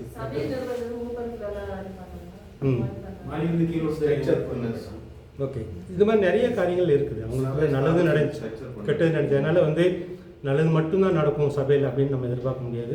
இப்போ உள்ள சபையிலையும் சில கெட்ட காரியங்கள் நடக்கும். ஆனால் அதை ஏற்றுக்கு தான் வேணும். இந்த அனன்யா சப்பிரால் நம்ம டிஸ்கஸ் பண்ணோம் இல்லையா, இது வந்து நான் அன்னைக்கு ஆரம்ப ஸ்டேஜ்ல இது டிஸ்கஸ் சரி. பண்ணேன். இது இத்தனை காலம் முடிச்சு அது ஒரு கன்ஃபியூஷனாக இருந்துச்சு. எனக்கு சரியான தெளிவு கிடைக்கல. ஆவியானவர் அந்த மரணத்தை அனுமதித்தார்னு நம்ம எல்லாம் டிஸ்கஸ் பண்ணி ஒரு ஃபைனலைஸ் பண்ணோம். இது வந்து எனக்கு கன்வின்சிங்காக இல்லை. நான் ஆண்டவர்கிட்ட ப்ரேயர் பண்ணிட்டே இருந்தேன். அப்போ ஒரு 2 வீக்ஸ் முன்னாடி எங்க கோழி வெட்டுறாரு. மூணின்னு சொல்லி இந்த கல்லெல்லாம் வச்சு பலி கொடுப்பாங்க இல்லையா, அதை வந்து வெட்டுறதுக்கு பிளான் போட்டாங்க. அப்போ நான் அதுக்கு முன்னாடி 1 இயருக்கு முன்னாடி நான் சொல்லிட்டேன், இனிமே நம்ம தோட்டத்தில் வந்து இந்த ரத்தம் சிந்துற காரியம்லாம் பண்ணாதீங்க, அது நம்ம வாரிசுங்க உங்கள் பிள்ளைங்களுக்கு தான் வந்து அது சாபமாக வந்து முடியும், இனிமேல் அது செய்யாதீங்கன்னு சொன்னப்போ அன்னைக்கு கேட்டுக்கிட்டாரு சரின்னு சொல்லி. இப்போ பிரைடன் வந்து மேலே இருந்து கீழே விழுந்தனால அவராக நினச்சிட்டாரு நம்ம வந்து இதுக்கு வந்து பலி கொடுக்காதனால தான் இப்படி வந்து இந்த சாமி பண்ணிடுச்சுன்னு சொல்லி அவரோட நினைப்பு. அதுக்கு வந்து நம்ம பரிகாரம் பண்ணி தான் ஆகணும் அப்படின்னு சொல்லி கோழி வெட்டுறதுக்கு எல்லாம் பிளான் பண்ணிட்டாங்க. அப்பயும் நான் போய் சொன்னேன், இது செய்யாதீங்கப்பா, இது தப்பு அப்படின்னு சொல்லி. ஏன்னா எங்கள் வீட்டில் ஒரு அண்ணனே வீட்டை விட்டே போயிட்டாரு, அட்ரஸே இல்லாமல் இருக்காரு. எல்லா ஃபேமிலியெல்லாம் இருக்குமே அவங்க இல்லை. அப்படி ஒரு நிலைமையில கொண்டு ஒரு பையனோட வாழ்க்கை முடிஞ்சு போச்சு. அப்போ இன்னொரு அண்ணா இருக்கிறாரு, அவர் ஏதோ வாழ்ந்தாலும் நாளைக்கு இந்த சாபத்தினால அவங்கள வந்து அஃபெக்ட் பண்ணுங்கிற ஒரு நல்லதுக்கு வேண்டி நான் வேண்டாம்னு சொன்னேன். இல்லை நான் செஞ்சுதான் ஆவேன் அப்படின்னு சொல்லிட்டு போனதில்ல. ஒரு 1 வீக் முன்னாடி வந்து சண்டே வந்து எல்லாம் பிளான் பண்ணி நாங்கள் சர்ச்சுக்கு வந்த கேப்பில் கிட்டத்தட்ட ஒரு 30 பேர் பக்கத்து வீட்டுக்காரவங்க எல்லாரையும் கூப்பிட்டு ஒரு பெரிய பூஜையை பண்ணிட்டாங்க. பண்ணி இவரும் சேர்ந்து வெட்டி பக்கத்து வீட்டுக்காரவங்களும் சேர்ந்து எல்லாருமே ஒரு 3 நாள் கோழி அங்கே வெட்டுற மாதிரி பிளான் பண்ணிட்டாங்க. எனக்கு வந்து சந்திரன் அங்கிள் அந்த இதுக்கு போனோம் இல்லையா, டெத்துக்கு அன்னைக்கு. அப்போது வீட்டுக்கு வந்து சரியான கோவம் எனக்கு. நான் போய் இறங்குறேன், மேலேயும் கீழையும் நடந்து போயிட்டு இருக்காங்க. அங்கே போய் பார்த்தா ரத்தம்லாம் சிந்தி கிடக்கு, நம்ம வீட்டு வாசலையும் சிந்தி கிடக்கு. எனக்கு தாங்க முடியல. அப்போது தாங்க முடியாமல் நான் சொல்லிட்டேன், இவர் இருக்கிறதுக்கு இல்லாமலே இருந்துடலாம், இவர் ஒருத்தர்னால எல்லாத்துக்கும் பாதிக்குது. இப்போ இவர் செஞ்ச காரியத்தினால அடுத்த அண்ணன் லைஃப் தான் போக போகுது. நான் தப்பி தவறி ஏற்றுக்கிட்டனால எனக்கு அந்த சாபம் படிக்காது, எனக்கு என்னோட அண்ணனோட வாழ்க்கை ஆகும், இவர் இருக்கிறதுக்கு பெசாம செத்து போயிடலாம் அப்படின்னு சொல்லி என்ன மீறி எனக்கு அந்த வார்த்தை வெளியில் வந்துருச்சு. உடனே ஆவியானவர் எனக்கு உணர்த்தின ஒரு காரியம், அடுத்த செகண்ட் நான் கிட்ட சொன்னேன், அனன்யா சப்பிரால் மேட்டர்ல இதே தான் பேதுரு செஞ்சான் அப்படின்ட்டு, அதே தப்ப நீ செய்யாத, உங்க அப்பாவுக்கு வந்து சாபத்தை கொடுக்காத அப்படின்னு சொன்னாரு. அப்போ அந்த வல்லமையை வந்து எனக்கு கொடுத்துருக்காரு. நான் என்ன என் வாயில சொல்றேனோ அது பழிக்கும், அந்த பவர் எனக்கு கொடுத்துருக்காரு. அப்போ அன்னைக்கு அந்த அந்த அந்த இது விஷயத்துக்கு வந்து எனக்கு கிளாரிட்டி கிடைச்சிருக்கு. ஆவியானவர் அனுமதிக்கிறார். அவங்க கொடுத்த வல்லமையினால நம்ம அவசரப்பட்டு ஒரு சின்ன காரியம் தான் இது. எங்க அப்பா வந்து இந்த பூமியை இப்படி பண்றாருன்னு சொல்லி நான் அவ்வளோ பரிசுத்தமா பார்த்துக்கணும்னு சொல்லி எனக்கு அந்த ஆசை இருந்துச்சு. ஆனா பேதுருவுக்கு வந்து இனிமே வர்ற கூட்டம் இயேசு கூடவே இருந்தவங்க வைராக்கியம், அது புண்ணியமா இருக்கணும், ஆண்டவருக்கு வேண்டி பரிசுத்தமா இருக்கணும்னு சொல்லி அந்த வைராக்கியத்துல இருப்பாரு. ஒருத்தர் வந்து இப்படி போய் சொல்லும்போது அவருக்கு அந்த கோவத்தின் வெளிப்பாடு அவர் அதை சொல்லிட்டாரு. உடனே எனக்கு இதுக்கும் லிங்க் நான் நினைக்கவே இல்லை. நான் லிங்க் பண்ணி எனக்கு சொன்னாரு. அடுத்த செகண்ட் இவர்கிட்ட சொன்னேன், எனக்கு அந்த விஷயத்துக்கு ஒரு கிளாரிட்டி கிடைச்சிருச்சு. ஏன்னா இந்த கோபத்தினால நம்ம சொல்ல போய் உயிரிழப்பாயிருச்சு. இதை வந்து நான் டிஸ்கஸ் பண்ணணும்னு நினைச்சேன். அதுக்கப்புறம் நம்ம இந்த செஷன் ஓகே. இதில் வந்து இப்போ உங்கள் குடும்பத்தில் நடந்தது வந்து ரொம்ப சொல்லியிருக்க கூடாது, சொன்னதுக்கு ஆண்டவர்கிட்ட மன்னிப்பு கேட்கணும். மன்னிப்பு கேட்டால் தான் வந்து தடுக்க முடியும். ஏன்னா இப்போ உங்கள் வார்த்தையை வச்சுட்டு, இப்போது மகளுடைய வார்த்தையை வச்சுட்டு ஆண்டவர் அழிக்க போகிறது கிடையாதுங்க, அப்பா அழிக்க போகிறாங்க. அழிக்கிறவர் இவர் கிடையாது. ஆனால் அந்த வார்த்தையை வந்து சாத்தா எடுத்துக்கலாம். அது சாத்தா எடுத்துக்கிட்டு உங்கள் அப்பாவை அழிக்கிறதுக்கு ட்ரை பண்ணலாம். ஸோ அதுக்கு நீங்கள் தடுக்கிறீங்க. ஸோ அந்த காரியம் வந்து ஓகே. ஆனால் இதை வந்து நம்ம பேதுருவோட கனெக்ட் பண்ணும்போது அது வேற விஷயம். இது வந்து கோபத்தோட சொல்லியிருந்தா அது ஏன் அவங்களுக்கு பழிச்சிருக்க கூடாது, சாத்தான் அனுமதிச்சிருக்கோம் இல்லையா? இப்போ வந்து பேதுரு வந்து நீ இப்படி பேதுரு சொல்லும் போது நம்ம ஏன் அதை வந்து பேதுரு வந்து கோபத்தில் சொல்லலைன்னு நான் ஏன் சொல்கிறேன் அப்படின்னா, பேதுருடைய வாயிலிருந்து வந்த வார்த்தை என்ன அப்படின்னா, நீ என்கிட்ட போய் சொல்லலை, யார்கிட்ட போய் சொல்ல. அப்போ ஆவியானவர் அதை டீல் பண்ணுறாரு. இது பேதுரு டீல் பண்ணல. பேதுரு வந்து சொல்லியிருந்தா கூட ஆவியானவர் வந்து அழிக்க முடியாது. இவங்க சொன்னது இப்போ இது வந்து ஆவியானுடைய செயல் நம்ம எடுத்துக்கிட்டோம். அதனால தான் நான் வந்து இதை வந்து பேதுருடைய கோபமாக நம்ம எடுத்துக்க முடியல. சொல்கிற வார்த்தை ரொம்ப முக்கியம்.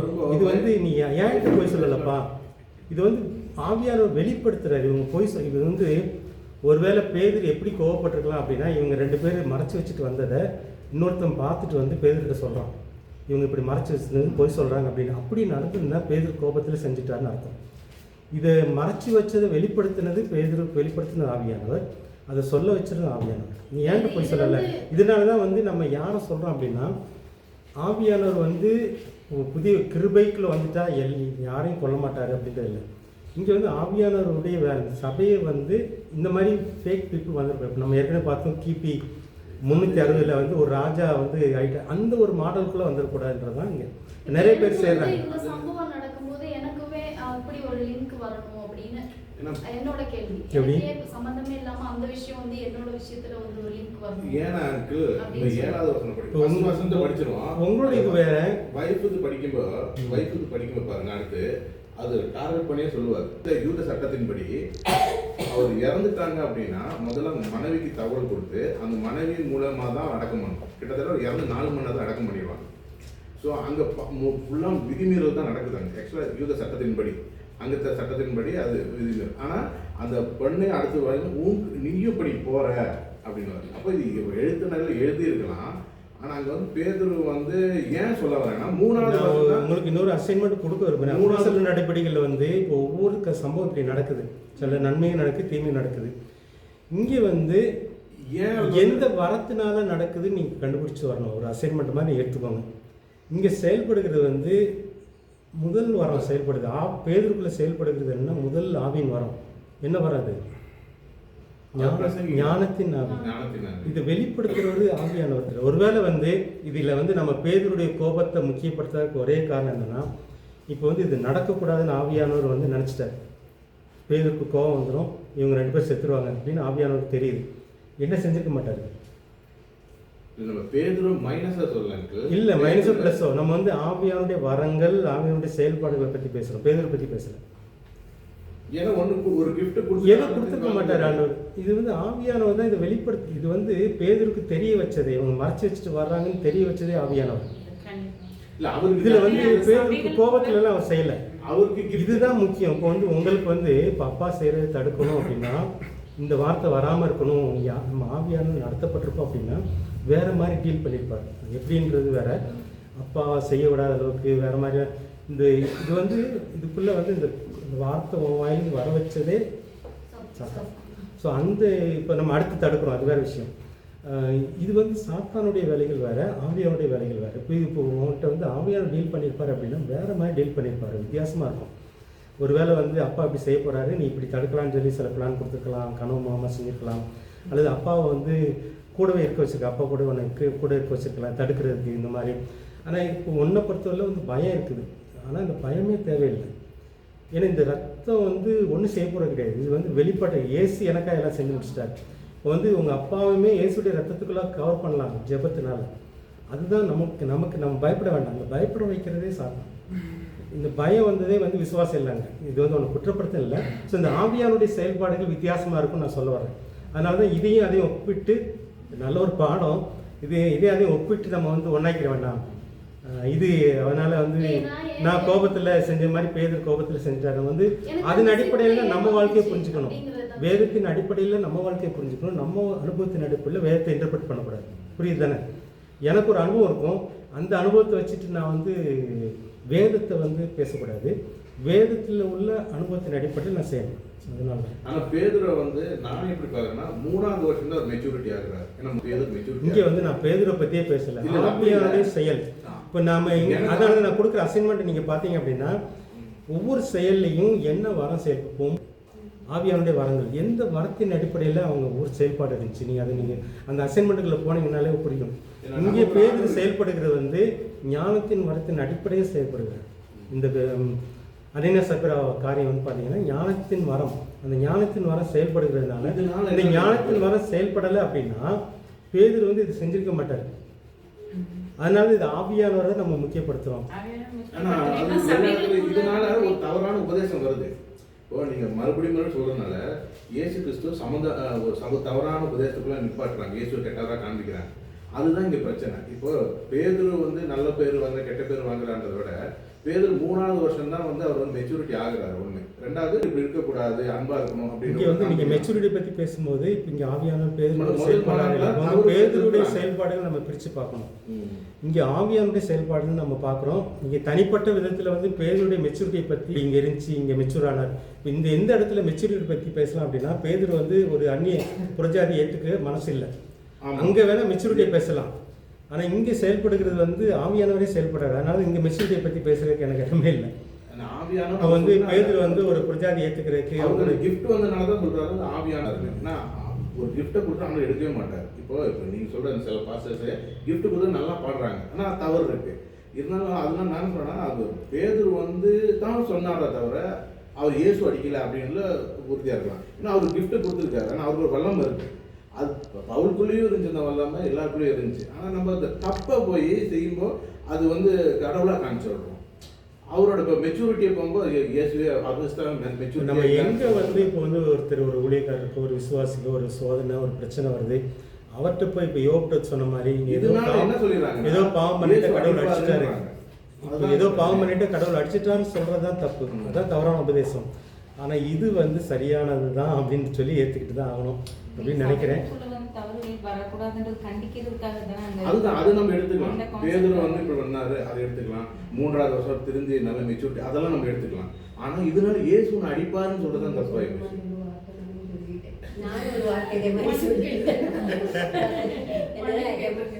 என்ன தப்பு பண்ணாலும் என் வீட்டுக்காரி பிள்ளைங்களையும் யாரையும் கண்டிக்க மாட்டாங்க, பையனையும் கண்டிக்க மாட்டாங்க.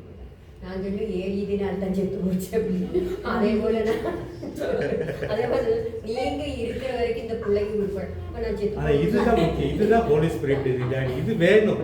இந்த ஆவியானுடைய உணர்த்துதல் இருந்துகிட்டே இருக்கணும். இதுதான் தேவை. இதை நீங்க வச்சுறாங்க. இந்த உணர்வு இப்போ ஆண்டிக்கு இது வந்துச்சா, இது ஹோலி ஸ்பிரிட்டோட. இனிமே நான் இப்படி சொல்ல முடியாது. அதுதான் இதுதான் ஆவியானுடைய செயல்பாடுன்னு சொல்லி நானும் பேதுல இருந்து அதான் கத்துக்கிறேன். நம்ம சொன்னா நம்ம சாவப்பட கூடாது சொன்னாலும் அந்த ஸ்பாட்ல இந்த காலத்து பிள்ளைங்க இப்படிதான் இருக்கு, அந்த காலத்து பிள்ளைங்க இப்படிதான், நம்ம பிள்ளைங்க அப்படி இருக்கக்கூடாது, அதுக்கு கண்டிக்கணும்னு சொன்னா அவரை ஏற்கவே மாட்டாரு. அவர் காதில் வாங்கி நீ சொல்லக்கூடாது, நீ அவங்களுக்கு எதுக்காக ஜெபம் பண்ணு, நான் நீங்க தப்பு பண்ணிட்டே இருங்க, ஜெபம் பண்ணிட்டே இருக்கணுமா. ஓகே. ஸோ இந்த உணர்வை கொடுத்துட்டே இருப்பார். நம்ம இதுதான் இந்த கெட்டது ஏன்னா பெர்ஃபெக்ட் சர்ச் கிடையாது. இப்போ ஆதி சபையும் பெர்ஃபெக்ட் சர்ச் கிடையாது, இப்போ இருக்கிற சபையும் பெர்ஃபெக்ட் கிடையாது. நல்லதும் இருக்கும் கெட்டது இருக்கும், அதை ஏற்றுக்கோங்கன்றதான். இந்த தனித்துவம் வாய்ந்ததும் பொதுவானது முதல் பாயிண்ட்லேயே நம்ம நிற்கிறோம். ஸோ தனித்துவம் வாய்ந்ததும் பொதுவானதுன்னு என்ன பார்த்தோம், நீங்கள் சிஸ்டர் வந்தீங்க. தனித்துவம்னா என்ன?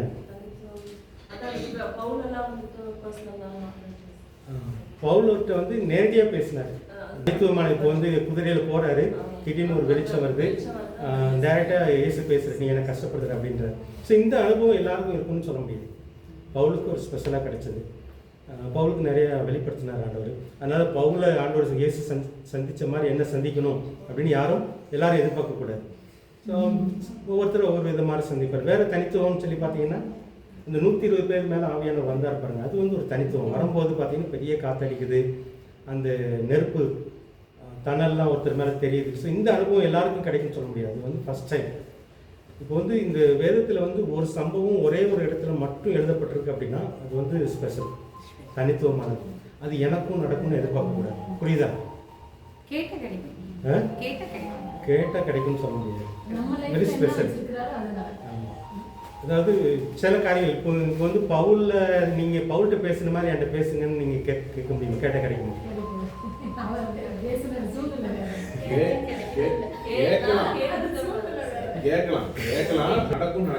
எல்லா விஷயம் இல்லை. இப்போ இதனால தான் முக்கியம். இது சில நேரத்தில் வேதத்தில் சில காரியங்கள் வெரி ஸ்பெஷல். அதை நம்ம எல்லாரும் எதிர்க்கிறதுக்கு தான் இந்த இதுக்குள்ளே வர்றாங்க, மாதிரிக்குள்ளே வரோம். சில காரியம் ரிப்பீட்டடாக நடக்கும். இப்போ ஒருத்தர் கையை வச்சோடனே அவங்க அந்நிய பேசுவாங்க. இது ரிப்பீட்டடாக நடக்குது, ஒரு இடத்துல மட்டும் இல்லை, திரும்ப திரும்ப நடக்குது. அதனால் இது எனக்கும் நடக்கும் அப்படின்னு நீங்கள் எதிர்பார்க்கணும். ஆனால் இந்த மாதிரி சம்பவங்கள் தனித்துவம் ஒரு ஒரு சம்பவம் ஒரு இடத்துல மட்டும்தான் நடக்குது. இந்த அதாவது 120 பேர் மேலே வரும்போது பெரிய காற்றடிக்குது.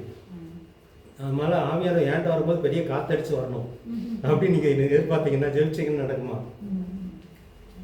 அது வந்து கிடையாது. ஏன்னா ஆவியானவர் அதுக்கப்புறம் கை வச்சதுனால வந்தார். அப்படி வரலாம். இப்போ ஒரு ஊழியர்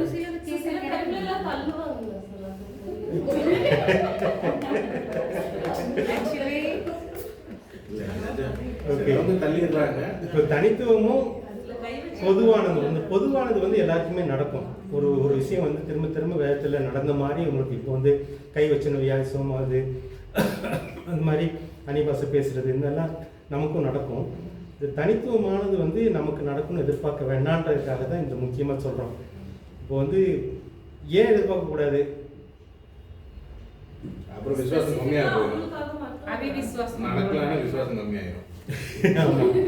அது மாதிரி இது வந்து ஒரு ஸ்பெஷல் ஒரு ஒரு தனித்துவம். ஒரு வேளை சோதிக்கிற மாதிரி கூட இருக்கும். ஏன்ட்டு நீங்கள் இப்படி பேசினா தான் நான் நம்புவேன்ற மாதிரிலாம் நிறைய காரியங்கள் அது கடவுளே டெஸ்ட் பண்ணுற மாதிரி இருக்கும். நீங்கள் வந்து தள்ளி விடுறத பற்றி எதுக்காக தள்ளி விடுறாங்க? விழுகிறாங்க. இருக்கு கொஞ்சம் பேர் தள்ளி விட்டுறாங்க. எல்லாரும்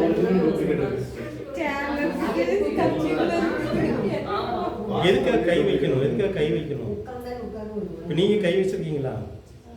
யார் மேலேயாவது கை வச்சு ஜெபிக்க சொன்னா ஜெயிப்பீங்க. எதுக்காக கை வைக்கிறோம்? இப்போ நம்மகிட்ட இருக்கிற ஆவியானவர் வேற ஒன்றும் கிடையாது. இப்போ எனக்குள்ள ஆவியானவர் இருக்கிறாரு. இப்போ எனக்குள்ள வந்து கை வைக்கிறது ஒரு உபதேசம் தான். அது நம்ம சேர்க்கணும். அது கை வைக்க வேண்டிய இடத்துல வைக்கணும். ஆனால் ராங்க நிறைய பயன்படுத்துகிறாங்க. அதோடைய நோக்கம் என்ன அப்படின்னா, இப்போ எனக்குள்ள இருக்கிற குணமாக்கும் வரம், அந்த அபிஷேகம் ஏன் கை மூலமாக அவங்க சரீரத்துக்குள்ளே போகணும் அப்படின்ட்டு ஒரு எண்ணத்தோடு நீங்கள் வைக்கும்போது நிறைய பேர் வந்து கை ஆனால் தள்ளி விட வேண்டிய அவசியம்லாம் கிடையாது. அது சில நேரத்தில் வந்து விழுகிறதுலாம் வந்து அவங்க பேருக்காக பண்ணுறாங்க.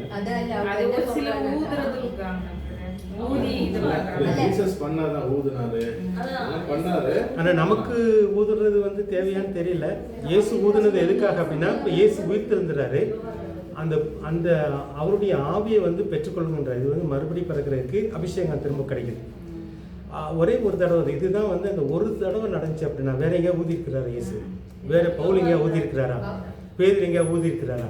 ஸோ இதுதான் இந்த என்ன சொல்றது, ஸ்பெஷலுக்கும் காமனுக்கும் உள்ள வித்தியாசம். இந்த ஸ்பெஷலை வந்து நீங்கள் திரும்ப திரும்ப செஞ்சீங்கன்னா கஷ்டம். அது வந்து ஏதோ அது வந்து ஸ்பெஷல். ஊதெல்லாம் தேவை கிடையாது தான்.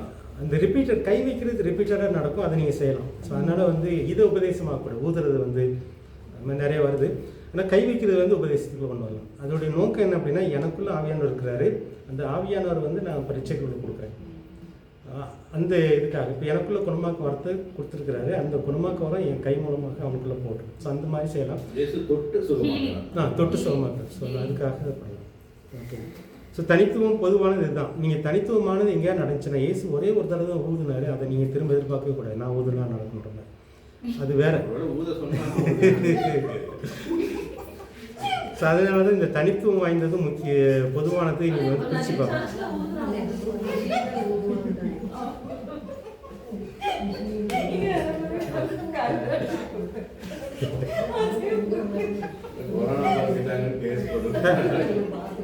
நம்ம ஊர்ல நம்மகிட்ட இருக்கிற கிருமி தான் அங்கே போகணும். ஓகே. மூணாவது வந்து அப்போஸ்தலர் அனுப்புறது. அப்போஸ்தலர் அனுப்புறதுன்னா அந்த இதெல்லாம் மாதிரி நடந்த சம்பவங்கள்ல அவங்க அப்போஸ்தலர் அனுப்புனாங்க. எப்படி அனுப்புனாங்க? எங்கே அனுப்புனாங்க? எதுக்காக அனுப்புனாங்க?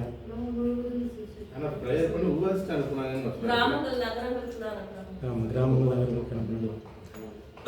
இப்போ அந்தியோகியில் சபை உருவாயிடுச்சு. இப்போ அந்தியோகியா சபையிலேருந்து அடுத்த ஊருக்கு அனுப்புகிறாங்க. ஸோ இந்த சம்பவம் இந்த ஊழிய மாதிரி பார்த்தீங்கன்னா சபை அனுப்பிக்கிட்டே இருக்கணும். இல்லை, இப்பவும் நடக்கணும். அது முடியல. அந்தியோக சபையிலேருந்து ஒவ்வொன்றுக்காக போயிட்டே இருக்கிறாங்க. இப்போ அங்கேருந்து தான் பவுல் பர்ணமா போகிறாங்க, பவுல் சீலாஸ் போகிறாங்க. ஸோ அந்த அந்தியோகிய சபை தான் அனுப்புகிற சபையாக. எப்படிங்க புரியுது? இல்லை, அந்தியோகியா வந்து ஆசியாவில் தான் இருக்குன்னு நினைக்கிறேன். அது ஆசியா. ஆமாம். ஆக்சுவலாக வந்து நம்ம எருசலேமில் ஆமாம், அந்தியோகியா தான் முத புரஜாதி சபையாக இருக்குது. ஆமாம், எருசலேம் வந்து யூதர்களுடைய சபை. எருசலேம் யூதா எல்லாமே யூதர்களுடைய சபை. ஈவன் சமாரியா கூட யூதர்களுடைய சபை மாதிரி தான் இப்போ இதில் காட்டப்படுது. ஆமாம், ஆனால் அந்தியோகியா சபை வந்து புரஜாதியுடைய சபை. அது அந்தியோகியா வந்து புரஜாதியுடைய சபையுடைய ஒரு நிறைவு. அங்கேருந்து இப்போ ஆசியான மற்ற பகுதிக்கு அனுப்புகிறாங்க. அது வந்து அடுத்து 4வது ரிப்பிள்ன்ற மாதிரி. அடுத்து அந்தியோகியிலேருந்து அடுத்து அனுப்புகிறாங்க. பவுலே தான் போகிறார், ரோமுக்கெல்லாம் போகிறார். அந்தியோகியிலேருந்து பவுல் போகிறார். அவருடைய ஊழிய பயணம் 3 பயணமே அந்தியோகியை தான் அனுப்பும். திரும்ப வந்து ரிப்போர்ட் கொடுப்பாருங்க, நாங்கள் இங்கெல்லாம் போனோம், அப்படி ஊழியெல்லாம் நடந்துச்சு அப்படின்னு சொல்லி அந்தியோகியா சபையில் வந்து ரிப்போர்ட் கொடுப்பார். ஸோ அந்தியோகியா சபை அனுப்புகிற சபையாக இருந்துச்சு. அதே மாதிரி பவுல் போய் ஸ்தாபிக்கிறாரு, ஒரு ஊரில் சபை வருது, அந்த ஊரில் சபை ஒரு நிறைவுக்குள்ளே வந்தோன்னே அவங்க வேறு ஊருக்கு அனுப்புகிறாங்க. ஸோ இந்த மாதிரி ஒரு சம்பவம் நடந்துகிட்டே இருந்துச்சு. ஸோ இதுதான் அப்போஸ்தலர்களை அனுப்புதல்னு சொல்லி நகரங்கள் கிராமங்களே சந்திக்கிறாங்க. ஸோ பக்கத்தில் இருக்கிற சிட்டி, டவுனு, வில்லேஜ் எல்லாம் சந்திக்கிறாங்க. நற்செய்தி அறிவிக்கிறாங்க, போய் நற்செய்தி அறிவிக்கிறாங்க புரியும் விதத்தில். இப்போ பவுல் வந்து ஒரு ஊருக்கு போகிறாரு, ஏதேன் பட்டணத்துக்கு போகிறாரு. அங்கே நிறைய சிலைகள் இருக்குது. ஒரு சிலை ஒரு இடத்துல பார்க்கும்போது ஒரு மேடை மட்டும் இருக்குது. அந்த மேடையில் வந்து அறியப்படாத தேவனுக்குன்னு இருக்குது. இப்போ வந்து அந்த பட்டணத்தில் வந்து சுவிசேஷத்தை அறிவிக்கும் போது இவர் பார்க்குறாரு, நீங்கள் அறியப்படாத தேவனுக்குன்னு ஒன்று வச்சுருக்கீங்களா, அதை பற்றி நான் சொல்ல வந்திருக்கிறேன். ஸோ அந்த மாதிரி ஒரு புரிகிற விதத்தில் வந்து நற்செய்தி அறிவிச்சிட்டே இருந்தார் பவுல். ஒரு ஊருக்கு போனாங்கன்னா ஒரு விதத்தில் இப்போ சில ஊரில் போய் மந்திரவாதியை பண்ணி மந்திரவாதியை மாறி அந்த மாதிரி நடக்கிற பார்க்குறோம். ஸோ அந்த மாதிரி வந்து புரிகிற விதத்தில் வந்து நற்செய்தியை சொல்லணும். இப்போ நாங்கள் குறும்பருக்கு சொல்லும்போது ஒரு மாதிரி சொல்லணும், நாயகருக்கு சொன்னால் வேறு மாதிரி சொல்லணும், அவங்களுக்கு புரிகிற மாதிரி நற்செய்தி சொல்லணும்னு சொல்லி பார்த்தா பெரிய தனி டாபிக். அந்த மாதிரியெல்லாம் அவங்க செஞ்சாங்கன்னு சொல்லி பார்க்குறோம். அப்புறம் இயேசுவுக்கு சீடர்களை உருவாக்குதல். இப்போ நடக்குது வந்து விசுவாசி உருவாக்குற மாதிரி இருக்குது. ஆனால் சீடர்கள், விசுவாசிக்கும் சீடர்களுக்கு என்ன வித்தியாசம்?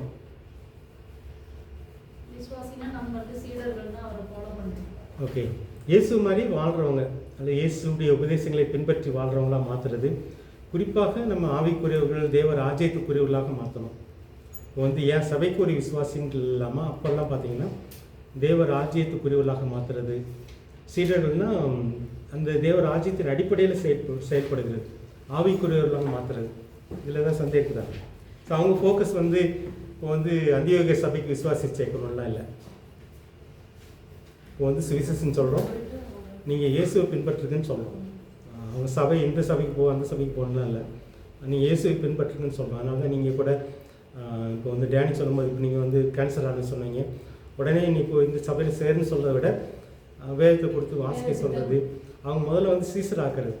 நீங்கள் இயேசுவை பின்பற்றி வாழ வைக்கிறது தான் ரொம்ப முக்கியம். அவங்கள ஆவிக்குரியவங்களாக வாழ வைக்கிறது. இதுவரைக்கும் மாம்சத்துக்குரியவங்களாக வாழ்ந்துருப்பாங்க. ஸோ ஆவிக்குரியவங்களாக வாழ வைக்கிறது. ஆவிக்குரிய டாபிக் நம்ம நிறைய பேசியிருக்கிறோம். கிறிஸ்தவன்னு சொல்லுவோம், ஆனால் ஆவிக்குரியவங்க சில நேரத்தில் ஆவிக்குரிய புருஷன், ஆவிக்குரிய மனைவி, ஆவிக்குரிய பொண்ணு, ஆவிக்குரிய நிறைய இருக்குது. ஆனால் பொதுவாக நம்ம ஆவிக்குரியவங்கன்னா எப்படி டிஃபைன் பண்ணுறோம்? எப்படி டிஃபைன் பண்ணுறோன்னு சில நேரத்தில் பெந்தைகோஸ்து சபைன்னா நகை இல்லாமல் இருக்கிறது, டிபிஎம் சபைனா வெள்ளை ட்ரெஸ் போடுறது, அல்லது காத்திருப்பு கூடத்துக்கு போகிறது, அல்லது அங்கே இத்தனை நாள் ஃபாஸ்டிங் இருக்குது. ஸோ இந்த மாதிரி டெஃபனிஷன்லாம் வச்சுக்கிட்டு நம்ம ஆவிக்குரியன்னு சொல்கிறோம். நம்ம அதனால தான் இந்த ஆவிக்குள்ளே முழுக்க நான் அதிகமாக பேசின காரணம் தான். ஆவிக்குரிய உண்மையிலே யார்? இப்போ வந்து ஒருத்தங்க ஏற்றுக்கிட்டாங்க, ஏசு ஏற்றுக்கிட்டாங்க, அவங்களா நான் உதாரணத்துக்கு சொன்னேன். அதெல்லாம் ஆவிக்குரியவங்க யார்? இப்போ ஆவிக்குரியவங்களாம் மாத்துறது ஆவிக்குரிய மனசுக்குள்ள மாறுறது மட்டுமா? இல்லை, சரி, அவங்க ஆவிக்குரியவங்களா இருக்காங்களா? ஓகே, ஆவிக்குரிய சபைன்னு சொல்கிறோம். இப்போ அதனால டெஃபனிஷன் இப்போ வெளிப்படையாக நம்ம ஆவிக்குரியவங்களுக்கு சில டெஃபனிஷன் வச்சுருக்கோம். இப்போ நம்ம படித்ததன் அடிப்படையில் ஆவிக்குரியவங்கன்னா யார்? ஓகே, அதுதான் முக்கியம். இந்த 4வது உபதேசத்தில் பார்த்தீங்க, மனம் திரும்புதல், விசுவாசம், தண்ணீர் முழுக்கு, இந்த ஆவியின் முழுக்கு. இந்த ஆவியின் முழுக்கு தான் ஆவிக்குரியவங்க. ஆவிக்குள்ள முழுக்கப்பட்டுன்றது வந்து நீங்கள் முழுக்குன்னா உள்ள முங்கிட்டீங்க. முழுக்க ஆவியானவர்கள் நடத்தப்படுறோம். எப்பாவது ஒரு இடத்துல ஆவியானவர் நடத்தியிருப்பாரு, அதை மட்டும் பேசிட்டு வாழ்ந்துட்டேன். வைராக்கியம். உள்ளேயே இல்ல இருக்கும். ஆக்சுவலா வந்து ஆவிக்குரியவங்க அந்த இதை பத்தி தான் அதிகமா பேசுவாங்க. பைபிளோட வசனம் பத்தியும் நிறைய அது குறிச்சு தான் பேசுவாங்களே தவிர உலக பிரகாரமான காரியங்களுக்கு பெருசு நிற்பாங்க. ஓகே. அவங்க அந்த மாதிரி பேசுறது நான் பார்த்ததே இல்லை. ஏன்னு கேட்டா அந்த மாதிரி இருக்கவங்களும் இருக்காங்க. அப்ப அவங்க கூட சேரும்போது நமக்கும் நிறைய விஷயங்கள் கத்துக்கலாம். ஓகே. அந்த மாதிரி இப்போ பேசுறது மாத்திரம் இல்லை, நீங்கள் நடக்குது. ஆவியானவரால் நடத்தப்படுறது தான். இப்போ நீங்கள் வந்து இப்போ சிலர் வந்து சாட்சி சொல்ல சொன்னாங்கன்னா அவங்க எப்போ ரட்சிக்கப்படும் போது ஏதோ ஒரு சம்பவம் நடந்திருக்கும். ஆவியானுடைய மூலமாக ஒரு சம்பவம் நடக்கும், அதை சொல்லிகிட்டே இருப்பாங்க. நீங்கள் 20 வருஷமா அதையே சொல்லிட்டு இருந்தீங்க அப்படின்னா நீங்கள் ஆவியானவரால் நடத்தப்படுறீங்களா அப்படின்றது கேள்விதான். அந்த காலத்தில் நான் ரட்சிக்கப்படும் போது இப்படி இருந்துச்சு, இப்படி நடந்துச்சு அப்படின்ற மாதிரி இல்லாமல் அனுதின வாழ்க்கையில் ஆவியானவர் வந்து அது இருக்குதா அப்படின்றது முக்கியம். ஸோ அந்த ஆவியானவரால் நடத்தப்படுதல், அனுதினமும் நடத்தப்படுகிற ஒரு வாழ்க்கை. ஸோ இதுக்குள்ளே கொண்டு வர்றது இந்த வேலையை அவங்க செஞ்சாங்க. ஸோ இந்த இப்போ வந்து சபையில் சேர்த்து விட்டுட்டு அப்படியே விட்டு கிடையாது. சீசர்களை உருவாக்குறது அப்படின்னா அப்படியே இயேசு வாழ்ந்த மாதிரியே வாழ வைக்கிறது. ஒரு சிலர் வந்து இல்ல அவங்க டிபிஎம் ஆண்டவர் எல்லாம் வெறுக்கிறது கிடையாது. ஆனா அவங்க புரிஞ்சுக்கிறது தவறா இருக்கு. ஆக்சுவலா நான் இருக்கேன்றது ஒரு கெத்துல இருக்கிறதே அதுவே ஒரு தப்பு தானே. ஆமாம், சிலர் நான் கேள்விப்பட்டிருக்கேன். இப்போ எங்கள் இதில் வந்து நாங்கள் எங்கள் இதில் இருக்குது, எங்கள் சர்ச்சில் இருக்குது, எவ்வளோ கஷ்டம் தெரியுமா அப்படின்ற மாதிரிலாம் சொல்லுவாங்க. கஷ்டப்படணுமா? இந்த ஆவியானவரால் நடத்தப்படுகிறது கஷ்டமான வாழ்க்கையா அப்படின்னா யாருக்கு கஷ்டமாக இருக்கும்? இப்போ ஆவியானவரால் நடத்தப்படுறவங்க வாழ்க்கை சொல்லுங்க. ஓகே, முதல்ல கஷ்டமாக இருக்கும். அதுக்கப்புறம் என்னடா நுகர் லெகுவா இருக்கும்னு இருக்காரு. அப்போ யாருக்கு லெகுவா இருக்குன்னா உள்ள இருக்காருன்னு நம்பிக்கிட்டே இருக்கிறவங்களுக்கு லெகுவா இருக்கும். ஆனா நான் இதை பண்ணாதான் உள்ள இருப்பாருன்றவங்களுக்கு வந்து கொஞ்சம் கஷ்டமா தான் இருக்கும். அவங்க வந்து 41 நாள் உபவாசம் போட்டுதான் ஆகும். இதில் அவங்களுக்கு புரியாதனால தான் இப்போ உள்ளே இருந்து அவர் நடத்துகிறாரு. யாருக்கு கஷ்டமாக இருக்கும் அப்படின்னா, இப்போ எனக்கு வந்து உலகத்தின் மேலே ரொம்ப ஆசையாக இருக்குது, சாருக்கு விருப்பம் இல்லை, அதை அனுபவிக்கிறோம் இதை அனுபவிக்கிறோம் அப்படிங்கும்போது ஆவியானுடைய நடத்தல் கஷ்டமாக இருக்கும். அதனால தான் யாக்கோபு சொல்லுவார், உலக ஆசை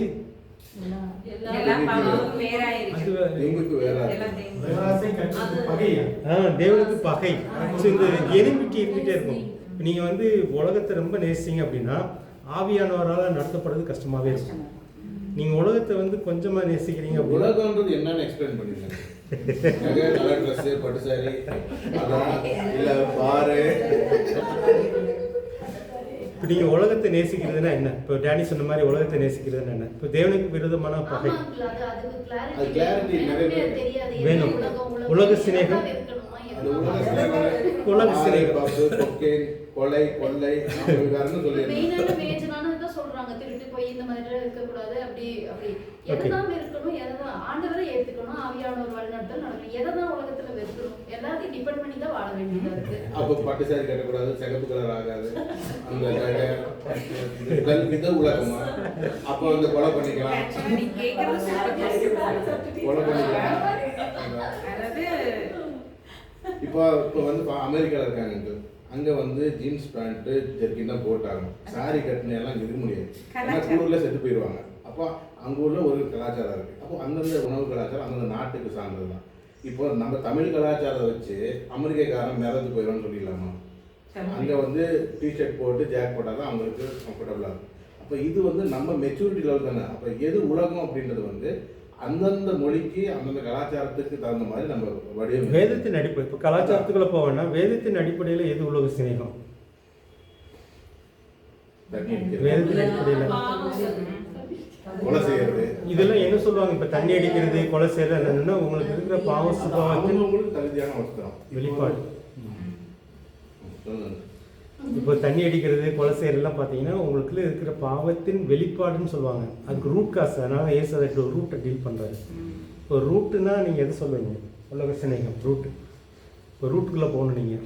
வேறு இதுதான், இங்கேருந்து தான் உலக சிநேகம் வருது. பணம். ஓகே, பணத்தை பற்றி முதல்ல பேசிடலாம். பணம்னு ஒன்று, ஒரு பெரிய பணக்காரன் வந்து ஏசிட்டு வர்றான். நான் வந்து நியாயப்பிரமாணம் படி நடக்கிறேன், நித்திய ஜீவன் செய்யணும், என்ன செய்யணும் கேட்கும்போது எல்லாத்தையும் விற்று ஏழை கொடுத்துட்டு வா, உனக்கு பணம் அங்கே சொத்து நிறைய செய்யணும்னா ரொம்ப கஷ்டப்பட்டு போயிட்டான். அவனுக்கு வந்து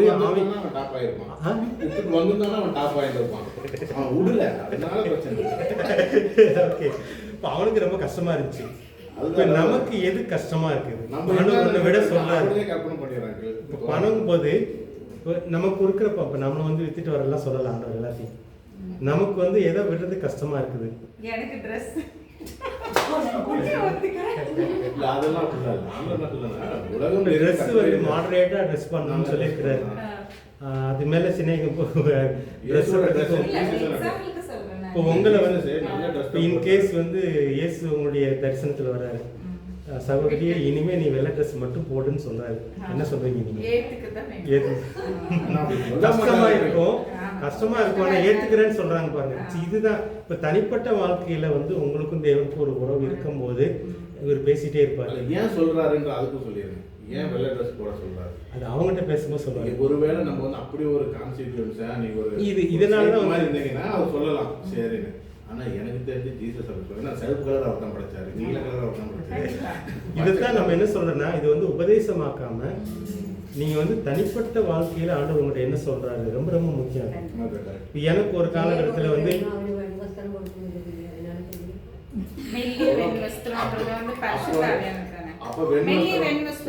இதை வந்து நீங்க மற்றவங்களுக்கு சொல்லக்கூடாது. நீ வெள்ளை ட்ரெஸ் போட்டா நீ பரிசுத்தம், நீ நகையை காட்டினா தான் ஆண்டவர் உன்னை ஏத்துக்குவாருன்னு சொல்லி நீங்க மற்றவங்கள்ட்ட யார்கிட்ட சொல்லக்கூடாது. திட்டிருக்காரு. சரி, இப்ப நம்ம பணத்துக்குள்ள போறோம், நம்ம பணத்தை மட்டும் பேசிடலாம். இப்ப பணம் வந்து பணத்தை சிநேகிக்கிறதுனா என்ன? நீங்க வந்து 10 வட்டிக்கு வாங்குறத பணத்துக்கு சிநேகிக்கும். ஓகே, ஒரு ஏமாத்தி வாங்குறது, உழைச்சி சம்பாதிக்கல எந்த பிரச்சனையும் இல்லை, தப்பு. 1 கோடி கூட உழைச்சி வச்சுக்கலாம். ஏமாத்தி நீ வந்து 10 ரூபா வாங்கினாலும் அதுதான் பாவம். மற்றவங்களை எது ஓகே, ஒன்று ஏமாற்றி செய்யக்கூடாது, அதில் வந்து நம்ம பிரமாணத்திலே வந்துடுது. அதனால வந்து நம்ம ஏமாற்றக்கூடாது, வட்டி அநியாய வட்டி வாங்கக்கூடாது. வேற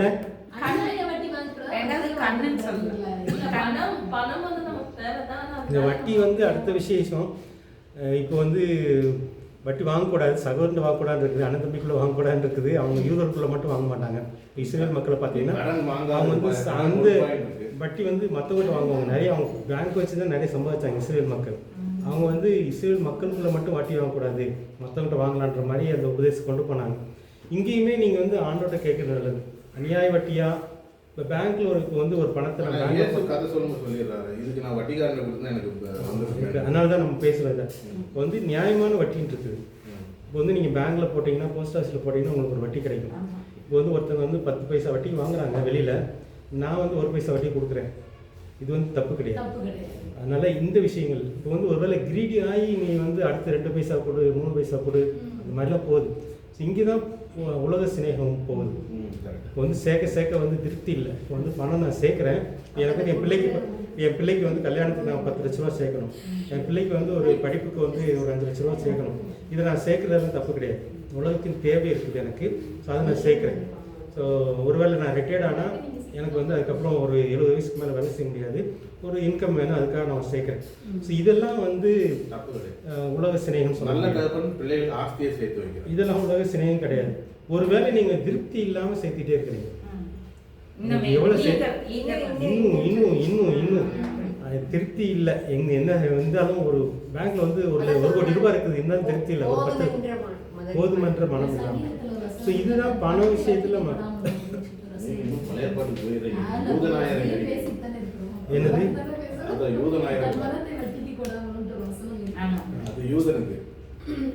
இப்போ நீங்க வந்து அந்த இப்போ நீங்க உதவி செய்யற மாதிரி வட்டி கொடுக்கலாம். ஒருவேளை நீங்க ஃப்ரீயா இப்போ வந்து சில கடன் கொடுத்தா நீ திரும்ப எதிர்பார்க்காத அப்படின்றது எத்தனை பேர் கொடுப்பீங்க? சில இப்போ வந்து இங்கேதான் வந்து தனிப்பட்ட வாழ்க்கையில ஆவியானவர் உங்களை நடத்துறது வேணும். ஒருத்தர் வந்து உதவி கேட்கறாங்க, அவங்களால திரும்ப கொடுக்க முடியாது. கடனா கேட்கறாங்க, ஆனால் திரும்ப கொடுக்க மாட்டாங்கன்னு தெரியும், இருந்தாலும் நீங்க கொடுக்கணும். ஆவியானவர் உங்களை ஏவுறாரு, கொடுத்துதான் ஆமா திராணி இருக்குது, அதை செய்ய சொல்றாரு. இதுதான் ஆவியானுடைய நடத்துறது. வரும்போது நீங்க உங்களுக்கு டிசைட் பண்ண முடியும் ஈஸியா. முதல்ல கஷ்டமா இருக்கும், போக போக உங்களால டிசைட் பண்ண திருப்தி இருக்கும். நீங்க வந்து திரும்ப எதிர்பார்க்காம கடன் கொடுக்கும் போது திருப்தி இருக்கும். ரொம்ப கஷ்டப்படுறாங்க, சரி எனக்கு பணமே இல்லை, ஒருவேளை நகை இருக்கு, இதை வச்சு நான் கொடுக்குறேன்னா அதுக்கு வர வட்டி அவங்க கட்டி தானே ஆகும். ஆமா அந்த மாதிரியெல்லாம் செய்யலாம். என்னோட பசங்க நான் ரொம்ப கஷ்டத்தில் இருக்கும்போது மற்றவங்க எந்த எதிர்பார்ப்பும் இல்லாமல் எனக்கு திருப்பி நான் அவங்களுக்கு கொடுக்காம அவங்களே எனக்கு கொடுத்து ஹெல்ப் பண்ணியிருக்காங்க.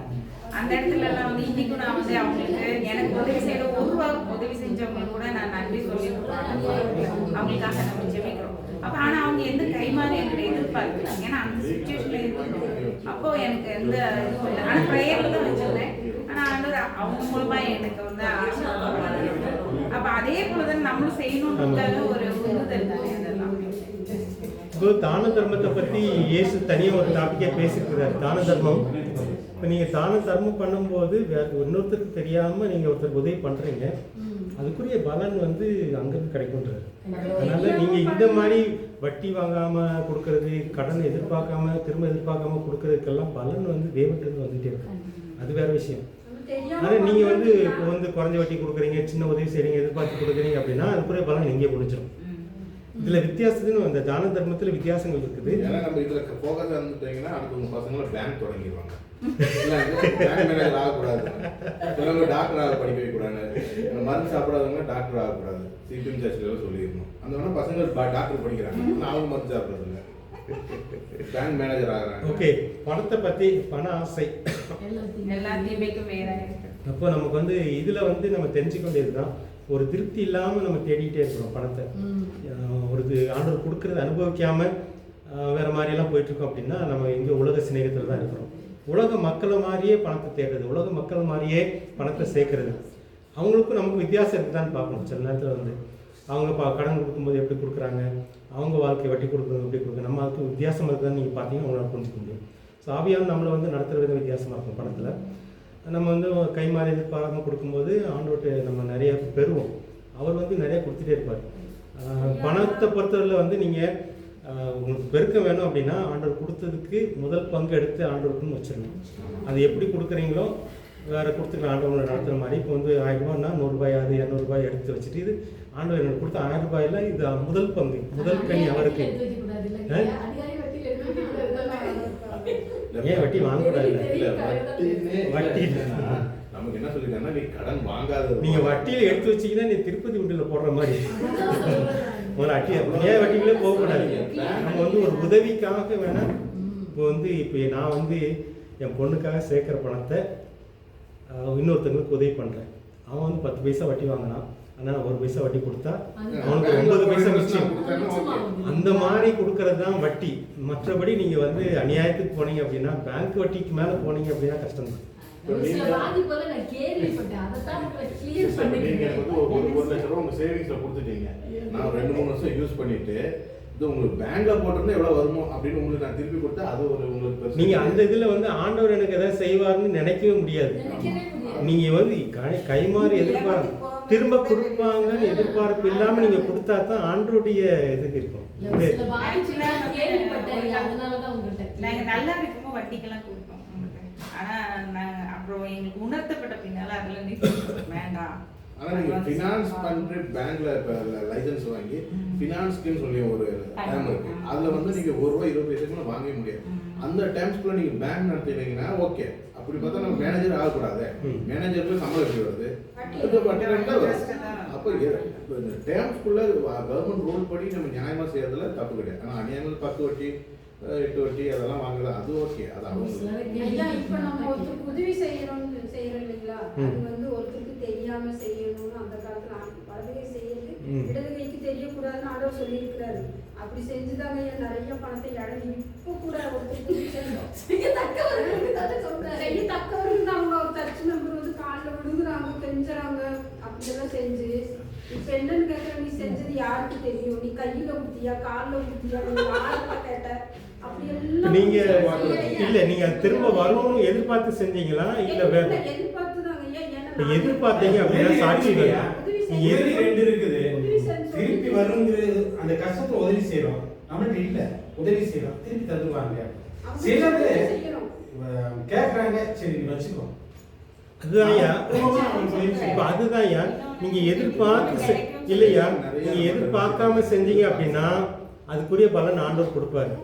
நீங்க எதிர்பார்த்து செஞ்சீங்க அப்படின்னா அது கிடைக்காது. அதைத்தான் நம்ம இங்க பேசணும். நமக்கு அறிவு வேண்டிய ஞானம். என்னன்னா, உதவி செய்ய வேண்டியவங்களுக்கு ஏற்ற சம்பளம் செய்யணும். Okay. ஞானி இருந்தா சும்மா சிரிக்கிறாங்க, பல காமிக்கிறாங்கன்னு சொல்லி இருக்கிறத அதுதான் இங்க ஆவியானுடைய அதாங்க ஆவியானுடைய நடத்துதல் ரொம்ப ரொம்ப முக்கியம். ஆவியானுடைய நடத்துதல் இல்லாம நீங்க யாருக்கும் உதவி செய்ய வேண்டாம். இப்போ ஆவியானோர் நடத்துனா நீங்க கேளுங்க. இப்போ வந்து உங்கள்கிட்ட 10,000 இருக்குது, ஒருத்தர் 1000 ரூபாய் கடன் கேட்டு வர்றாங்க, தர்றேன்றாங்க, நமக்கு தெரியும் அவங்க திரும்ப தரமாட்டாங்கன்னு. நீங்க ஒரு நாள் ஜெபம் பண்ணுங்க, நான் ஒரு 2 நாள் கழிச்சு சொல்றேன் அப்படி நீங்க ஜெபம் பண்ணுங்க. இதுக்கு ஒரே தீர்வு தான் நீங்க ஜெபம் பண்ணி எல்லாம் வாங்கிக்கலாம். ஒரே தீர்வு என்னன்னா செழிப்பை நம்ம எல்லாரும் வாங்கிக்கணும். 10,000 கடன் கேட்டாலும் திருப்பி எதிர்பார்க்காத அளவுக்கு நம்ம வளர்ந்துருக்கோம். அப்புறம் நீ கடன் கொடுப்பாயின்னு வாக்குது இருக்குது. இப்போ நான் என்ன சொல்றேன்னா, எனக்கு 10,000 இருக்குது, ஒருத்தங்க 1000 ரூபாய் கேட்டு வராங்க, அங்கதான் இதை பேசுறோம். இப்போ வந்து அவங்க திரும்ப கொடுப்பாங்களா கொடுக்க மாட்டாங்க நமக்கு தெரியாது. இப்போ வந்து ஒன்று ஆண்டவர்கிட்ட இருந்து எனக்கு ஒரு 2,000 ரூபாய் கிடைக்கும், 1000 ரூபாய் கொடுத்தனா ஆண்டவர் எனக்கு 2,000 ரூபாய் கொடுப்பாருன்னு ஒரு உறுதி கிடைக்குது. இவன் வந்து ஏழையா இருக்கிறான், உதவி பண்ணா இது வந்து இவன் கொடுக்கறதுனாலும் பரவாயில்ல, ஆண்டவர் எனக்கு 2,000 ரூபாய் கொடுப்பாரு, 3,000 ரூபாய் கொடுப்பாரு, கணக்கு போக வேண்டாம். ஆண்டவர் வந்து 1 மடங்கு கொடுக்க மாட்டார். இப்போ அந்த ஒரு நம்பிக்கை எனக்கு வருதுன்னா 1000 ரூபாய் கொடுத்துறேன். இவன் கொடுத்தாலும் சரி கொடுக்கணும் சரி, ஒருவேளை இவன் திரும்ப கொடுத்தானே வாங்கி நான் இன்னொருத்தர் கொடுத்துட போறேன், ஆண்டவர் என்ன கொடுத்துருவாரு வேற. ஸோ இந்த மாதிரி செய்கிற உதவி வேற. இந்த மாதிரி நான் நிறைய செஞ்சிருக்கிறேன், ஆண்டவருக்கு நான் நிறைய வாங்கியிருக்கேன். ஸோ இந்த உதவி வேற. ஆனால் திரும்ப எதிர்பார்க்குறோம். ஈவெண்ட்டை நான் 2 தடவை கொடுத்துருந்தேன், முதல் தடவை யாரும் கேட்டாலும் கொடுத்துருவேன் நான். ஆனால் 2 திரும்ப கொடுக்காம திரும்ப வந்து கேட்டாங்க அப்படின்னா எனக்கு கொடுக்க மனசு வராது. ஸோ அப்போ வந்து இவன் கொடுப்பானா கொடுக்க மாட்டானா, ஆண்டவர் நடத்துகிறாரா இல்லையா, நான் கொடுக்கணுமா வேண்டாமா, செகண்ட் டைம் வரும்போது நீங்கள் ஜெபம் பண்ணி செய்கிறதா ரொம்ப நல்லது. அதுதான் ஞானமாக செய்யணுன்றது. ஃபர்ஸ்ட் டைம் நீங்கள் யாருக்கு வேணாலும் கொடுத்துலாம் வரலனாலும் பரவாயில்ல, உங்களை பாதிக்கலை அப்படின்னா ஆண்டவர் நிச்சயம் அதை செஞ்சிருப்பார், திரும்ப செஞ்சிருப்பார். பாதிக்காத அமௌண்ட்டை தான் கொடுக்கணும். நம்ம கடன்காரனான அளவுக்கு கொடுத்துருக்கோம். கடன் வாங்கி யாருக்கும் கடன் கொடுக்கக்கூடாது. அதாவது கையெடுத்து இன்னொருத்தனுக்கு உடன்படாதேன்னு வசனம் இருக்கு. நீங்க இன்னொருத்தங்கிட்ட வாங்கி கடன் யாருக்கும் கொடுத்துறாங்க, இது யாரும் செய்யக்கூடாது. அல்லது நகையை அடை வச்சு கொடுக்கறதெல்லாம் நம்ம செய்ய வேண்டாம். நானே ஒரு குட்டிக்கு நந்தட்டியில் இருக்கிற குட்டிக்கு நம்ம வீட்டில் அவங்க அப்பா அம்மா வேலைக்கு அவங்களுக்கு அந்த பொண்ணு என்ஜினியரிங் படிக்கிறதுக்கு ஃபர்ஸ்ட் கட்டினா தான் பேங்க் லோன். அதுக்கு நான் பேங்க்ல சொன்னோன்னே என் பேரில் பணம் கொடுத்துட்டாங்க, 1 லட்சம் ரூபாய் பணம் கொடுத்து அந்த பொண்ணுக்கு காலேஜில் சேர்த்தி எல்லாம் பண்ணியாச்சு. பேங்க்ல கொடுத்தோன்னா அவங்க என்னட்ட சொல்லாமல் அதை அவங்க பைசா செலவு பண்ணி. ஆனால் இந்த பேங்க்ல எனக்கு பசங்க அனுப்புகிற பிள்ளைங்க அனுப்புகிற பணம் பூரா நான் அக்கௌண்ட்டில் இருந்து எடுக்க சொல்லி எழுதி கொடுத்துருக்கேன். எல்லா பணம் அவங்க 1 வருஷம் கட்டவே இல்லை, அநியாய வட்டிக்கு மேலே இருக்கு. நான் இப்போ என்ன பண்ணுவேன்? அதனாலதான் நீங்க ஜெபம் பண்ணி கொடுங்க, ஆவியானவர் நடத்துறதுக்குள்ள வாங்க. 4வது இது ரொம்ப ரொம்ப முக்கியம். 5 வருஷம் 5 வருஷம் கொஞ்சம் என்னோட காசும் ஏறி போகுது. அந்த லோன் வாங்குறதுனா பயங்கரமா ஏறும். ஓகே, பணத்தை பத்தி பேசிட்டோம், இதுக்கு மேல வேணும்னு நினைக்கிறேன். வேற உலக ஆசையில வேற என்னது அடுத்தது? உலக ஆசையில இப்போ பணம் நமக்கு தேவையானதுக்கு வேணும், தேவைக்கு வந்து உழைக்கிறதுக்கு ஆண்டவர் பலன் கொடுக்கணும், அதில் ஆண்டவருக்கு ஒரு நம்ம முதல் மரியாதை செலுத்தணும். இந்த மாதிரி நிறைய இருக்குது. ஸோ நமக்கு வந்து ஆண்டவர் வந்து நிறைய தான் தர விரும்புகிறார். அவர் வந்து ஸ்டிச்சு எல்லாம் கிடையாது. நமக்கு 1000 ரூபா தேவைன்னா 1000 ரூபா மட்டும் கொடுக்க மாட்டார், அதிகமாக தான் கொடுப்பாரு. ஆனால் அதுக்கு பழக்கத்துக்குள்ளே வரணும். ஒருவேளை எதிர்பார்ப்பார், கொடுத்துட்டு எனக்கு மரியாதை கொடுக்குறியா, நான் உனக்கு உழைக்க பலன் கொடுத்தேன், எனக்கு மரியாதை கொடுக்குறியா, ஸோ நான் உனக்கு இவ்வளோ கொடுத்தேன், நீ என்ன மதிக்கிறியான்ற மாதிரிலாம் கேட்பார். அதுதான் தசமாக அங்கே வருது. பழைய ஏற்பாட்டில் தசமாக நமக்கு தசமாக இல்லை, மனசார கொடுக்குறது. ஸோ நீங்கள் மனசார முதல் பாகத்தையோ அல்லது முதல் பங்கு எடுத்து வச்சிங்க அப்படின்னா நிறைய பார்த்துட்டே இருக்கலாம், நிறைய கொடுத்துட்டே இருப்பார், நீங்கள் அதில் நிறைய அனுபவிக்கலாம். ஆனால் திருப்தி இல்லாமல் இருக்கக்கூடாது, நமக்கு அதுதான் முக்கியம். உலக மக்கள் வந்து இப்போ ஒரு வீடு வேணும், ஒரு கார் வேணுமோ, ஒரு பைக் வேணுமோ, இதெல்லாம் தேவை. இந்த காலகட்டத்தில் ஒரு 20 வருஷத்துக்கு முன்னாடி அதெல்லாம் வேறு மாதிரி இருந்துச்சு. ஸோ அதுக்காக நம்ம உழைக்கிறதுலாம் தப்பு கிடையாது. ஒரு வீட்டுக்காக, ஒரு காருக்காக இதெல்லாம் தப்பு கிடையாது. ஒரு காருக்கு மேலே 2 கார் வேணும், ஒரு வீட்டுக்கு மேலே 2 வேணும், இந்த மாதிரி ஒரு திருப்தி இல்லாத ஒரு வாழ்க்கைக்குள்ளே போனீங்க அப்படின்னா உங்களுக்குள்ள உலக ஆசை இருக்குன்னு தேவையின் அடிப்படையில் அந்த மாதிரி தேவையை ஆண்டவர் சந்திக்கிறார். பணம் வேற அடுத்தது என்னது? உலக சிநேகம். சேம் கான்செப்ட் தான் பொருள் ஆசை எல்லாமே அதுல. ஓகே, பொருள் ஆசை வேற. நம்ம ஆளுகை செய்யணும், நம்மள ஆளுகை செய்யறது அதெல்லாமே உலகத்து. இப்ப நம்ம ஆளுகை செய்யலாம், அது நம்மள ஆளுகை செய்யறது. சில நேரத்தில் சொல்லுவோம், நான் தண்ணி அடிக்கணும் கூட சொல்லுவான், நான் நினைச்சா விட்டுருவேன். அந்த மாதிரி நம்மள கண்கள் அது இச்சிக்கிறதுக்கு எல்லாமே அது ஆசைக்குள்ளே வந்துருது. நிறைய கடை வைக்கலாமான்னு கேளுங்க, நிறைய கடை. ஓகே, திரும்ப பணத்துல தான் போகிறோம். வேற என்ன உலக ஆசைன்னா வேற என்ன இருக்குது? உலக ஆசை பணம் மட்டும்தானா? வேற எதுவும் உலக ஆசை இல்லை. உலக சிநேகம் தேவனுக்கு விரோதமான பகை தான் பேசிட்டு இருக்கிறோம். ஸோ பகை எங்கேயா வரும் அப்படின்னா ஒரு திருப்தி இல்லாத ஒரு வாழ்க்கை, போதுமென்ற மனசு இல்லாதது, போட்டியினால சம்பாதிக்கிறது, பொறாமையினால சம்பாதிக்கிறது, போதுமங்கிற மனசு. ஓகே, வேற உலக சிநேகம் பணம் மட்டும்தானா? வேற பொறாமைனாலே வந்து நிறைய பேர் அழிஞ்சு போயிடுறாங்க. கெட்ட எண்ணங்கள் வந்து கெட்ட எண்ணங்கள். ஒரு பொறாமை வரும்போது அவனுக்குள்ள அவனை பார்த்தா ஒரு எரிச்சல், அவனை பார்த்தா ஒரு கோபம் வருது. அது அப்படியே ஒன்றுனாலே எல்லாமே இழுத்துட்டு வரும். இது தாவீதே சொல்லியிருக்கிற வந்து நம்ம உலகம், நான் இவ்வளோ கஷ்டப்பட்டு உங்களுக்காக பயந்து பயந்து வாழ்ந்துட்டு இருக்கேன், இவன் நல்லா இருக்கானே, இவ்வளோ அநியாயம் பண்ணுறானே, நல்லா இருக்கானே அப்படின்ற மாதிரி என்ன வரத்தான் செய்யும். நம்ம அது ஆண்டவருக்குள்ளே வந்து கேட்டு அந்த அவனுக்கு இருக்கு ஆண்டவர் கொடுத்தது வேற, கொஞ்ச நாளைக்கு அவனுடைய முடிவை பாருன்னு சொல்கிறாரு. சில நேரத்தில் வந்து உலகத்தில் பெரிய பணக்காரங்களாக இருக்கலாம், அநியாயம் செய்யலாம் அவங்க, ஆனால் அவங்களுடைய முடிவை நம்ம பார்க்கும்போது தான் இல்லை எனக்குரிய முடிவு வேறு, அவனுக்குள்ள முடிவு வேறு. ஸோ அப்படின்றதெல்லாம் ஆண்டவர் சொல்லிக் கொடுப்பாரு. முக்கியமாக வந்து ஆவியானுடைய நடத்துதல் தான். ஸோ எங்கெல்லாம் நம்ம உலகத்தை சிநேகிக்கணுன்றது வந்து உலக மக்களோடையும் நம்மளோடையும் உள்ள வித்தியாசத்தை பார்த்துட்டே நீங்கள் இருந்தீங்க அப்படின்னா, இவனுக்கும் எனக்கும் பக்கத்து வீட்டுக்காரனுக்கும் எனக்கு என்ன வித்தியாசம், அவனை மாதிரியே நானும் இருக்கணும் அப்படின்ற மாதிரி நீங்கள் பார்த்துட்டே இருந்தீங்கன்னா உங்களுக்கு நிறைய காரியங்கள் புரிய வைப்பார். முக்கியமாக ஆவியானுடைய நடத்துதல். கம்பேரிசனை விட நம்ம வந்து அவங்களோட ஒத்து போகக்கூடாதுன்ற அந்த ஒரு தாட்டுக்கு நீங்கள் ஒத்து போகக்கூடாது, அவங்க செய்கிறது தான் ஒத்து போகக்கூடாது. இப்போ ஆண்டவர் வந்து வட்டிக்காரன் வீட்டு தான் போய் சாப்பிட்டாரு, அவன் திருந்திட்டான், அவன் மகன் நம்ம வட்டிக்காரன் ஆயிடக்கூடாது, அவங்க கூட சேரணும், சேர்ந்து அவங்க ஆமாம் நம்ம வந்து அவங்க கூட உலகத்தாருக்கு ஸ்நேகம் வைக்கணும். ஆண்டவர் பிணியாளிகள் தான் வந்தேன் அப்படின்ட்டு, நான் டாக்டரே நோயாளிகளுக்கு தான். நம்ம எங்கே பேச வந்தோன்னா ஆவிக்குரியவர்கள் பற்றி. உலகம் இந்த ஆவிக்குரியவர்களாக வாழும்போது தான் உலகத்துக்குரியவர்களாக வாழாமல் இருப்போம். இந்த ஆவிக்குரியவர்களாக வாழ்றதுன்னா வசனத்தை சொல்லி சொல்லி வாழ்றது. ஸோ ஒவ்வொரு இடத்துலையுமே ஆண்டவர் வசனம் கொடுப்பாரு, அந்த வசனத்தை சொல்லி சொல்லி இந்த ஆவிக்குரியவங்களுக்கும் அந்த வசனத்தின்படி நடக்கிறவங்களுக்கும் பெரிய வித்தியாசம்லாம் இல்லை. அடிக்கடி நம்ம ஃபோக்கஸ் எல்லாம் வேதத்தின் அடிப்படையில் இருக்கும், உலகத்தின் ஸ்டாண்டர்ட் படி இருக்காமல் வசனத்தின் அடிப்படையிலே இருக்கும். ஸோ அப்படி நீங்கள் வாழ்ந்துட்டே இருந்தீங்கன்னா ஆட்டோமேட்டிக்காக அவங்கள வந்து ஆவிக்குரியவங்களை மாற்றிட்டே இருக்கும். இயேசு எப்படி வாழ்ந்தாரோ அது மாதிரி நம்ம வாழ்ந்துகிட்டே இருப்போம். வசனத்தின் அடிப்படையில் வாழ்கிறது, ஆவியோடைய நடத்தின்படி வாழ்கிறது அவங்கள வந்து வித்தியாசமாக வாழ வச்சுட்டே இருக்கும். ஒரு காலகட்டத்தில் தெரியும் இங்கெல்லாம் சேர்ந்து போக முடியாது, நம்ம வந்து இப்போ சேர்ந்து போகணும்னு சில நேரத்தில் போக சொல்லுவார், போகலாம், இங்கெல்லாம் இவங்ககிட்ட சேர்ந்து போக முடியாதுன்ற மாதிரி நமக்கு ஆண்டவர் சொல்லுவார். ஸோ அங்கெல்லாம் ஆண்டவர் நம்மளை பிரித்து வாழ வைப்பார். வேறு ஏதாவது சந்தேகம் இருக்குதா? ஆவிக்குரியங்களை பற்றியும் பேச வந்தோம். உலக சிநேகம் அதுதான் வந்துச்சு. இந்த ஆவியானவர் என்னென்னா நான் சொல்கிறபடி வாழணும், அங்கே தான் வந்து வைராக்கிய வஞ்சையை கூட இருக்கிறார். இந்த உலக சிநேகத்தை பற்றி சொல்கிற இடத்துல தான் அந்த ஆவியானவர் பற்றி சொல்லப்பட்டிருக்குது. நமக்குள்ளே வசிக்கிற ஆவியானவர் வைராக்கிய வஞ்சையாக இருக்கிறான்னு சொல்லும்போது, நீ அவனை மாதிரி வாழாத, இல்லை நீ பழைய வாழ்க்கை வாழ்ந்தே அது மாதிரி வாழாத, இப்போ வந்து இயேசுக்குள்ளே நீ புதுசாக வாழணும், நான் சொல்கிறபடி வாழணும். இங்கே தான் வந்து ஒரு கணவன் ஒரு மனைவி மேலே எப்படி உரிமையாக இருப்பாரோ அதே மாதிரி தான் ஆவியானவர் இப்போ நம்ம மேலே உரிமையாக இருக்கிறார். இப்போ ஆவியானவர் அம்மா கூடன்னு வச்சுக்கலாம்.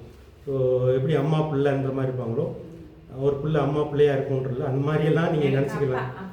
அப்போ அந்த மாதிரி வந்து கேட்டு கேட்டு செய்கிறது, சின்னதுக்கும் கேட்டு செய்கிறது, பெருசுக்கும் கேட்டு செய்யுது. இதுக்கெல்லாம் விட்டு கேட்கலாமா அப்படின்னு நினைக்க வேண்டாம். நீங்கள் கேட்கலாம், கேட்டு கேட்டு செய்யும்போது சில நேரத்தில் சாப்பாடு கேட்கலாம், தூங்குறது கேட்கலாம், சில இடங்கள் போகிறது கேட்கலாம். அந்த மாதிரி கேட்டு கேட்டு கேட்டு கேட்டு நம்ம செய்யும்போது தான் அந்த ஆவிக்குரியவங்களாம் நம்ம மாறிக்கிட்டே இருப்போம். ஆவியானுடைய நடத்தின்படி வாழ்ந்துட்டு இருப்போம். ஒரு சந்தேகமாக இருக்குது, குழப்பமாக இருக்குன்னு எனக்கு ஒரு வசனம் கொடுங்கன்னு கேட்கலாம், இந்த குழப்பத்தை தீக்கிறதுக்கு ஒரு வசனம் கொடுங்கன்னு கேட்கலாம். அந்த மாதிரி அவர்கிட்ட பேசிட்டு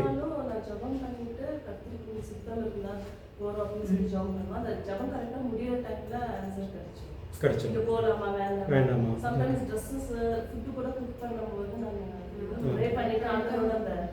அது மாதிரி நீங்கள் கடைக்கு போகும்போது ட்ரெஸ் வாங்குறீங்க, இந்த ட்ரெஸ் வாங்கலாமா, இவ்வளோ விலைக்கு வாங்கலாமா கேட்கலாம், இவ்வளோ விலைக்கு வாங்கலாமா, ஜாஸ்தி இன்வெஸ்ட் பண்ணக்கூடாது, அதே நேரத்தில் என்னோட காசு யாருக்கு கூடாது, மற்றவங்க காசு எனக்கு வேண்டாம். நீங்க கொஞ்சம் ஓவர் ஆயிடுறாங்க.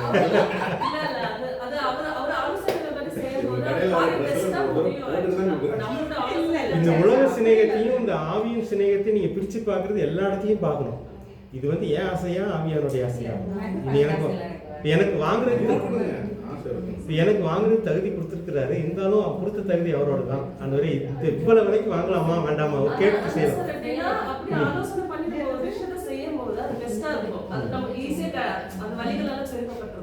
நம்மளோட ஓன் மைண்ட்ல ஒரு விஷயத்தை செய்யும்போது அதுல ஏதாவது ஒரு இது இருக்கும். ஆனா அது கேட்ட ஆலோசனை செய்யும்போது எல்லாம் correct ஆ இருக்கும் perfect ஆ. ஆமாம். அப்படி இருந்துச்சு. அந்த மாதிரி நிறைய காரியங்கள். இப்போ உதாரணத்துக்கு வந்து நான் இன்னொரு இடத்துல ஒரு ஏர்போர்ட் நிற்கிறேன். என் கையில் காசெல்லாம் இருக்குது. ஆனால் சாப்பாடு வாங்கினா ஒரு 2000 ரூபாய்க்கு வாங்கி சாப்பிடணும். ஆனால் இன்னொரு இடத்துல வந்து இந்த லான்ச்னு ஒன்று வச்சுருப்பாங்க, ஃப்ரீயாக கிடைக்கும். அதுக்கு கார்டு வேணும். என்கிட்ட கிரெடிட் கார்டு கிடையாது, டெபிட் கார்டு தான். நான் ட்ரை பண்ணலாம், எதுக்கு 2000 செலவு பண்ணலாம், போய் ட்ரை பண்ணலாம். காசெல்லாம் கொடுத்துருவாங்க, யாரும் அதில் பிரச்சனை இல்லை. நான் ட்ரை பண்ணலாம், ஏன் 2000 செலவு பண்ணணுமா அப்படின்னு ஒரு ஜெபம் பண்ணிட்டு போய் நிற்கிறேன். அப்போது ஒருத்தர் பக்கத்தில் இருந்து என் கார்டு வந்து வேல்யூ இல்லைன்னு நீங்கள் போங்கட்டாங்க. அப்போ பக்கத்துல இருந்து அந்த கார்டு வாங்கிக்கிங்க சார் அப்படின்னு சொல்லி என் கார்டு வாங்கி என்கிட்ட 3 கார்டு இருக்குது ஒரு கார்டு. ஸோ அந்த மாதிரி ஆண்டவர் தேங்க்ஸ் சொன்னேன். ஸோ அந்த மாதிரிலாம் நடக்கும், ஒரு சின்ன சின்ன விஷயங்கள் தான். ஸோ ஆண்டவர் வந்து நம்ம டேஸ்ட் பண்ணலாம். அந்த ஹோலி ஸ்பிரிட் நம்ம கூட இருக்கிறது வந்து நம்ம ருசி பார்த்துட்டே இருக்கலாம். சின்ன விஷயங்கள், பெரிய விஷயங்கள் ருசி பார்க்கலாம். ஸோ ஓகே, இதுதான் இதில் வந்து நமக்கு உலக சிநேகன்றது எங்கே வருது அப்படின்னா, சில நேரத்துக்கு சொல்லியும் ஆண்டவரே நான் வாங்கிக்கிறேனே, ஒரு 5000 ரூபா இருந்தாலும் பரவாயில்ல, ஒரு ஒரு ஒரு மனசுலேயே தோணும் உங்களுக்கு அப்படின்னு நினச்சிதான். இது வந்து பழக்குவார் ஆண்டவர், நிறைய இடத்துல பழக்குவார். அந்த மாதிரி பழக்க இப்போ ஆண்டவர் வந்து சில இடத்துல வந்து கேட்க மாட்டேன். மனம் வாங்கி ஆண்டவர் நிறைவேற்ற அப்படி வசனம் இருக்கு. இப்போ டேடி சொல்கிற மாதிரி வசனம் இருக்குது. இப்போ சில இடத்துல நீங்கள் ஆண்டவர் சொல்லி கேட்டீங்க அப்படின்னா நீங்கள் ஆசைப்பட்டதை விட நல்லதை கொடுத்துருவாங்க. அந்த மாதிரிலாம் ஆண்டவர் செய்வாங்க, இந்த மாதிரிலாம் செய்வாங்க. இந்த மாதிரி இதுதான் உறவு. இந்த ஆவியானவரால் நடத்தப்படுகிற ஒரு இதுக்கு வந்துட்டீங்க அப்படின்னா பெருசாலாம் தோணாது. ஆனால் இந்த பழக்கம் இல்லாதவங்களுக்கு பார்த்தீங்கன்னா கஷ்டமாக இருக்கும், எதையும் விடுறதுக்கு கஷ்டமாக இருக்கும். ஒரு சின்ன விஷயமா இருந்தாலும் விட்டுட்டு வர வைப்பாங்க. பணக்காரனுக்கு ஏன் கஷ்டம் அப்படின்னா, ஒரு வேலை விட்டுட்டு வந்திருப்பான்னா இதோட பெருசாக கிடைச்சிருக்கும், கிடைச்சிருக்கும். அவனால் முடியலை. அவனுக்கு வந்து இந்த இயேசுக்குள்ளே இருக்கிற அந்த ஆசீர்வாதம் தெரியலை, இந்த ஆவியானோட நடத்திப்பது தெரியாதனால அப்படி அதை பிடிச்சிட்டே இருக்கு. இந்த குரங்கு வந்து பிடிச்சிட்டுச்சுன்னு சொல்லுவாங்கள்ல, இந்த பாட்டுக்குள்ளே கை விட்டுச்சு, அது விட்டாச்சுன்னா தப்பிச்சிடலாம். அந்த விட்ட கையை அந்த பலகாரத்தை பிடிச்சி நல்லா தப்பிக்க முடியல. அந்த மாதிரி தான் நிறைய இந்த உலக சிநேகன்றது வந்து கட்டி போட்டுரும். ஆண்டவருக்குள்ளே இருக்கிற ஆசீர்வாதத்தை பெற விடாமல் நம்மளை கட்டி போட்டுரும். நல்ல ஆவியானவர் வந்து ரொம்பலாம் ஸ்டிஞ்சியெல்லாம் கிடையாது. அவர் வந்து நிறையா கொடுப்பார், நிறையா வாழ்ப்பார். அந்த திருப்தியை வேறு. ஸோ உலகம் தருகிற சமாதானம் வேறு, ஆவியானவரால் கிடைக்கிற சமாதானம் வேறு. இந்த உலகத்திலேயே அவர் திருப்தியாக வாழ வைப்பார். எங்கேயும் வந்து கஷ்டப்படலாம். கஷ்டங்கள் வந்து சில நேரம் சோதனை காலகட்டங்கள் இருக்கும், சில காரியங்களுக்காக சோதிப்பார். அதனால தான் பணக்காரன் வந்து ஏழை ஆகிட்ட சோதனையில் அப்படின்னா நீங்கள் வந்து பெருமையாக பேசு, நான் ஏழையானது நல்லது, எது உண்மையான சொத்துன்னு நான் புரிஞ்சுக்கிட்டேன் அப்படின்னு சொல்லி பணக்காரனை ஏழையாக்கின காரியங்களுக்கு ஞாபகப்படுது. அந்த சோதனை காலகட்டம் இருக்குது. சிலருக்கு வந்து கஷ்டத்துலேருந்து மேலே உயர்த்துவார். ஸோ இது வந்து நம்ம ஆண்டவரோடு நடக்கும்போது தான், இந்த ஆவியானோட நடக்கும்போது தான் புரியும். ஒருவேளை நீங்கள் கஷ்டமாக இருக்குது அப்படின்னா எனக்கு ஆண்டோடி சொல்லலாம், இதை விடுறதுக்கு எனக்கு கஷ்டமாக இருக்குது, கொஞ்சம் உதவி செய்யுங்க. சொல்லும் போது ஆண்டவர் வந்து உதவி செய்வார். ஸோ இது போதும்னு நினைக்கிறேன். அவங்க வந்து இந்த மாதிரி ஆவிக்குரியவங்களாக மாற்றினாங்க. ஸோ இந்த இது சபையில் இன்னைக்கு வேணும். இதுதான் ஆவிக்குரிய வாழ்க்கைன்றது, ஆவியானவரோடு சேர்ந்து நடக்கிறது, சின்னதுக்கும் பெருசுக்கும் கேட்டு கேட்டு நடக்கிறது. அப்புறம் சபை கூடி வந்து ஜெபிச்சாங்க. இது வந்து நமக்கு மட்டும், இப்போ நம்ம கூடி வரும்போது மற்றவங்களுடைய நன்மைக்காக ஜெபிக்கிறது, மற்றவங்களுக்கு உதவி செய்கிறது. இப்போ நம்ம சபைன்னு வரும்போது அங்கே ரொம்ப வித்தியாசமாக இருக்கும். அங்கே வந்து சில உதவிகள் ஆண்டவர் தாராளமாக செய்ய சொல்லுவார், சில சாக்ரிஃபைஸ் எல்லாம் பண்ண சொல்லுவார். ஸோ அவங்க சபையாக கூடி வரும்போது ஸோ அது வந்து ஒரு என்ன சொன்னாங்கன்னா அந்த அன்பே வித்தியாசமாக இருந்துச்சு. இன்றைக்கி வந்து சபைக்குள்ளே போட்டி பொறாமல் வந்துருச்சு. அது வந்து ஆவிக்குரியவங்களாம் மாற்றலை, விசுவாசிங்களாக இருக்கிறதுனால தான் இந்த போட்டி பொறாமை. ஆனால் ஆவிக்குரியவங்களாக மாறும்போது பார்த்திங்கன்னா போட்டி பொறாமை இருக்காது. ஒருத்தருக்கு ஒருத்தர் விட்டு கொடுக்குறது, ஒருத்தருக்கு ஒருத்தர் உதவி செய்கிறது, அந்த மாதிரி இருக்கும். ஸோ இதை வந்து அவங்க வீட்டு சபையாக கூடி வந்தாங்க. கூடி வந்து ஒருத்தருக்கு ஒருத்தர் ஜெபம் பண்ணாங்க, ஒருத்தருக்கு ஒருத்தர் உதவி பண்ணாங்க அப்படின்னு சொல்லி பார்க்குறோம். அப்புறம் சபைக்கு தலைவர்களில் மூப்பர்களை ஏற்படுத்தினாங்க. 8வது, ஒருவேளை பவுல் வந்து ஒரு சபையை ஆரம்பிச்சிருக்கலாம், ஆனால் அவர் அங்கேயே இருக்க விரும்பலை. அவர் வந்து அந்த ஊர்லேயே ஒருத்தரை முக்கியமானவரை பார்த்து அந்த சபைக்கு தலைவரை அனுப்பிச்சிட்டு அவர் அடுத்த ஊருக்கு போகிறார். அதுக்கப்புறம் மற்ற ஊருக்கு போகிறது. ஸோ இந்த மாதிரி தொடர்ச்சியாக செஞ்சாங்க அப்போஸ்தலர்களில் நடந்த ஒரு சம்பவம். ஆனால் இன்றைக்கி ரொம்ப மாறிடுச்சு. ஆண்டவர் வந்து நம்மளுக்கு வந்து என்ன மாற்றங்களை நம்ம சபையில் கொண்டு வருவாரோ. நீங்கள் அதுக்காக ஜெபம் பண்ணுங்க. வேறு ஏதாவது கேட்க விரும்புறீங்களா? டைம் ஆச்சு, ஜெபம் பண்ணலாம். இந்த அப்போஸ்தலரில் பார்த்தீங்கன்னா ஒரு 5 விதமான அப்போஸ்தலர் நான் சுருக்கமாக சொல்லி முடிச்சிடறேன். இயேசு வந்து ஒரு அப்போஸ்தலர். அவர் வந்து எங்கேருந்து எங்கே அனுப்பப்பட்டவர்? பிதாவிட்டிருந்து அல்லது வானத்திலிருந்து பூமிக்கு அனுப்பப்பட்டவர். அவர் தான் முதல் அப்போஸ்தலர். அப்புறம் 12 அப்போஸ்தலர் பார்த்தீங்க அப்படின்னா இயேசுவோட இருந்தவங்க. இவங்க வந்து இயேசு அனுப்புகிறாரு, இவங்க யூதர்கிட்ட முதல்ல அனுப்புகிறாரு, அப்புறம் அவங்க மற்றவங்ககிட்ட போனாங்கன்னு சொல்லி பார்க்குறோம். பவுல் வந்து மற்ற சமுதாய மக்களுக்காக அனுப்பப்பட்டவர், இயேசுவால் அனுப்பப்படுறாங்க. அப்புறம் வந்து புதிய இனங்கள் ஊர்களுக்கு இன்றைக்கும் இந்த அப்போஸ்தல ஊழியம் இருக்குது. சிலர் இதை ஏற்றுக்க மாட்டாங்க. நீங்கள் புதிய ஊருக்கு போகிறீங்க, அந்த ஊரில் சபையே இல்லை, விசுவாசிகள் இல்லை அப்படின்னா நீங்கள் தான் அந்த ஊருக்கு அப்போஸ்தலர். புதிய இனத்துக்கு போகிறீங்க அப்படின்னா நீங்கள் அந்த இடத்துக்கு அப்போஸ்தலர்னு சொல்லி பார்க்குறோம். அடுத்து 5ஆவதாக இன்னொன்று இருக்குது. அப்போஸ்தல ஊழியம் செய்கிறவங்களுக்கு நீங்கள் உதவி செய்கிறதுக்கு அனுப்பப்படுறீங்க. பவுல் வந்து ஒரு ஊரில் போய் அப்போஸ்தல ஊழியம் செய்கிறேன், மக்கத்தோனியாவிலேருந்து அந்தியோகியாவிலேருந்து மக்கத்தோனியா போய் ஊழியம் செய்கிறாரு. அங்கே ஒரு தேவை இருக்குது, பவுலுக்கு சில உதவிகளை அனுப்பணும். அப்போது இந்த சபை வந்து ஒருத்தர் அனுப்புது, பர்னபாவோ அல்லது வேறு சீலாசையோ பணத்தை கொடுத்து பொருளை கொடுத்து நீ போய் அவருக்கு உதவி செய்யன்னு சொல்லி அவங்களும் அப்போஸ்தலர் தான். ஸோ இந்த மாதிரி அப்போஸ்தலர்கள் வந்து 5 விதமான அப்போஸ்தலர்கள் இருக்குன்னு சொல்லி பார்க்குறோம். மற்றது அடுத்த வாரங்களில் பார்க்குறோம். வேறு ஏதாவது கேட்க விரும்புகிறீங்களா? நீங்கள் அப்போஸ்தல அழைப்பு உங்களுக்கு இருந்துச்சு அப்படின்னா எந்த மாதிரி உங்களுக்கு அப்படின்னு சொல்லி கேட்கலாம். ஆண்டவரை கேட்கலாம், புதிய ஊருக்காக அல்லது புதிய இனத்துக்காக அப்படின்னு கேட்கலாம். ஆண்டவர் எங்கேருந்து எங்கே அனுப்புகிறாரு அப்படின்றது ரொம்ப முக்கியம். ஏதாவது கேட்க விரும்புகிறீங்களா? வேறு ஏதாவது? நேராச்சு சொல்லுங்கள். அதான் அனுப்பப்படுதல், ஒரு இடத்துலேருந்து இன்னொரு இடத்துக்கு அனுப்பப்படுதல். இயேசு வானத்துலேருந்து பூமிக்கு அனுப்பப்பட்டார். இயேசு இங்கே வந்ததுக்கப்புறம் பண்ணி யூதர்களுக்காக அனுப்புகிறார். இயேசு பவுல் பிரஜாதிகளுக்காக அனுப்புகிறார். அப்புறம் ஒரு சபை வந்து இந்த ஊரில் சபை இல்லை அப்படின்னு சொல்லி இன்னொரு சபைக்கு அனுப்புகிறது. இப்போ அப்போஸ்தல சபையோ அல்லது பெத்தேல் சர்ச்சோ அந்த சபையில் ஒருத்தங்களை எடுத்து இந்த ஊரில் சபை இல்லை. இப்போ உதாரணத்துக்கு இந்த ஒரு பக்கத்தில் சர்ச் இல்லாத வச்சுக்கோம். மசன்குடி உதாரணத்துக்கு சபை இருக்குது, சர்ச் செலக்ட் பண்ணி மசன்குடியில் சர்ச் இல்லை நீ அங்கே போய் செய்யுன்னு சொல்லி அவர் அனுப்புறது, அவருக்கு உதவிக்காக அனுப்புறது எல்லாமே அப்போஸ்தல ஊழியம் தான். புதுசாக ஒரு இடத்துக்கு போகிறது, மசன்குடியில் வந்து ஏற்கனவே சர்ச் இருந்துச்சுன்னா அது வந்து அப்போஸ்தல ஊழியம் கிடையாது. இல்லாத இடத்துக்கு அது அந்த ஊழிய அழைப்பு வந்து எனக்கு வந்து அழைப்பு இருந்துச்சு அப்படின்னா நான் வந்து ஒரு இடத்துல செட்டில் ஆகக்கூடாது. நான் வந்து எனக்கு அப்போஸ்தல அழைப்பு, அப்போஸ்தல ஊழிய அழைப்பு இருக்குது அப்படின்னா நான் ஒரு சபையை உருவாக்கிட்டு அந்த சபையிலே ஒருத்தரை மூப்பராக ஏற்படுத்திட்டு நான் வேறு ஒரு ஊருக்கு போகணும். அது ஊழிய அழைப்பு இருந்துச்சு அப்படின்னா நீங்கள் வந்து ஒரு இடத்துல செட்டில் ஆகக்கூடாது. அதான் ஊழிய அழைப்பு. அப்போஸ்தல ஊழிய அழைப்பு இருந்துச்சு அப்படின்னா தீர்க்கதரிசி வந்து நீங்கள் வந்து ஆண்டவர் உங்களுக்கு வெளிப்படுத்துகிற ஒருவேளை வந்து நீங்கள் லோக்கல் சர்ச்சுக்கு தீர்க்கதரிசியாக இருக்கலாம் அல்லது கூடலூருக்கு தீர்க்கதரிசியாக இருக்கலாம். நீங்கள் எந்த லெவலில் வந்து தீர்க்கதரிசி ஆண்டவர் உங்களை வெளிப்படுத்துறது தான். இப்போ வந்து கூடலூருக்கு உங்களை வெளிப்படுத்துகிறாரு அப்படின்னா நீங்கள் வந்து ஒரு சபையில் இருக்க முடியாது. ஒரு சபையில் வந்து இருக்கலாம், மற்ற சபைகளுக்கெல்லாம் போக வேண்டியிருக்கும், பொதுவாக சொல்ல வேண்டியிருக்கும் கருத்து. இப்போ என்னென்னா கூடலூர் பட்டணத்தை பற்றி வெளிப்படுத்த வரவங்களுக்கு, கூடலூர் பட்டணத்தில் இந்த மாதிரியெல்லாம் இருக்குது, இந்த மாதிரியும் நான் செய்ய விரும்புகிறேன் அப்படின்னு சொல்லி ஆண்டவர் உங்களுக்கு வெளிப்படுத்துகிறேன். அது வசனத்தின் மூலமாக இருக்கும், அது தரிசனத்தின் மூலமாக இருக்கும், கனவு மூலமாக இருக்கும். வெளிப்படுத்தும் போது அந்த காரியங்களை செய்கிறது தான் தீர்க்கதரிசன ஊழியம். அல்லது வந்து தமிழ்நாட்டுக்கு தமிழ்நாட்டு அளவில் இந்த மாதிரி தீர்க்கதரிசன ஊழியத்தை வந்து ஆண்டவர் லோக்கல் சர்ச்சுக்கும் கொடுக்குறாரு, பொதுவாகவும் கொடுக்குறாரு. உலக நாடுகளுக்கு அந்த அளவுக்குலாம் நீங்கள் தீர்க்கதரிசியாக இருக்கலாம். அந்த மாதிரி அப்போஸ்தல ஊழியம், தீர்க்கதரிசி ஊழியம், அதுக்கப்புறம் சுவிசேஷ ஊழியமும் அதே மாதிரி தான். நீங்கள் வந்து சுவிசேஷ ஊழியம் அந்த அழைப்பு பெற்றவங்களுக்கு வந்து குணமாக்க வரம் கொடுப்பாரு, அற்புதங்கள் செய்கிற வரம் கொடுப்பாரு. நீங்கள் வந்து வேறு ஒரு ஊழியங்களுக்கு வேறு ஒரு ஊர்களுக்கு போய் இயேசுடைய மரணத்தையும் அந்த சுவிசேஷத்தை அறிவிப்பீங்க. அந்த நற்செய்தின்றது நம்ம ஏற்கனவே பார்த்த மாதிரி மக்களை வந்து உணர வைக்கிறது. நான் போகிற பாதையில் அழிவு இருக்குது, இந்த வழியில் போனால் எனக்கு நல்ல வாழ்க்கை இருக்குதுன்னு சொல்லி மக்களை உணர்த்துகிற ஒரு ஞானத்தை கொடுப்பார். அதுதான் நற்செய்தி அறிவித்தல். அப்படி செய்யும்போது அவங்கள புரிய வைக்கிறதுக்காக அற்புதங்கள், அடையாளங்கள், குணமாக்கு வரங்கள்லாம் சேர்த்து கொடுப்பார். எல்லா 5 பேருக்கும் கிடைக்கும். 5 எல்லாரும் செய்ய முடியாது, எல்லாத்தையும் செஞ்சவர் இயேசு மட்டும்தான். தீர்க்கதரிசிகளுக்கு, அப்போஸ்தலர்களுக்கு, இவங்களுக்கு எல்லாருக்குமே வரங்கள் கொடுப்பாங்க தானே?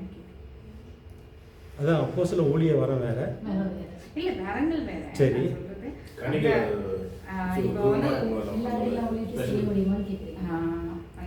இப்போ அதைத்தான் சொல்கிறாங்க, பங்கு போட்டு தான் கொடுக்குறாரு.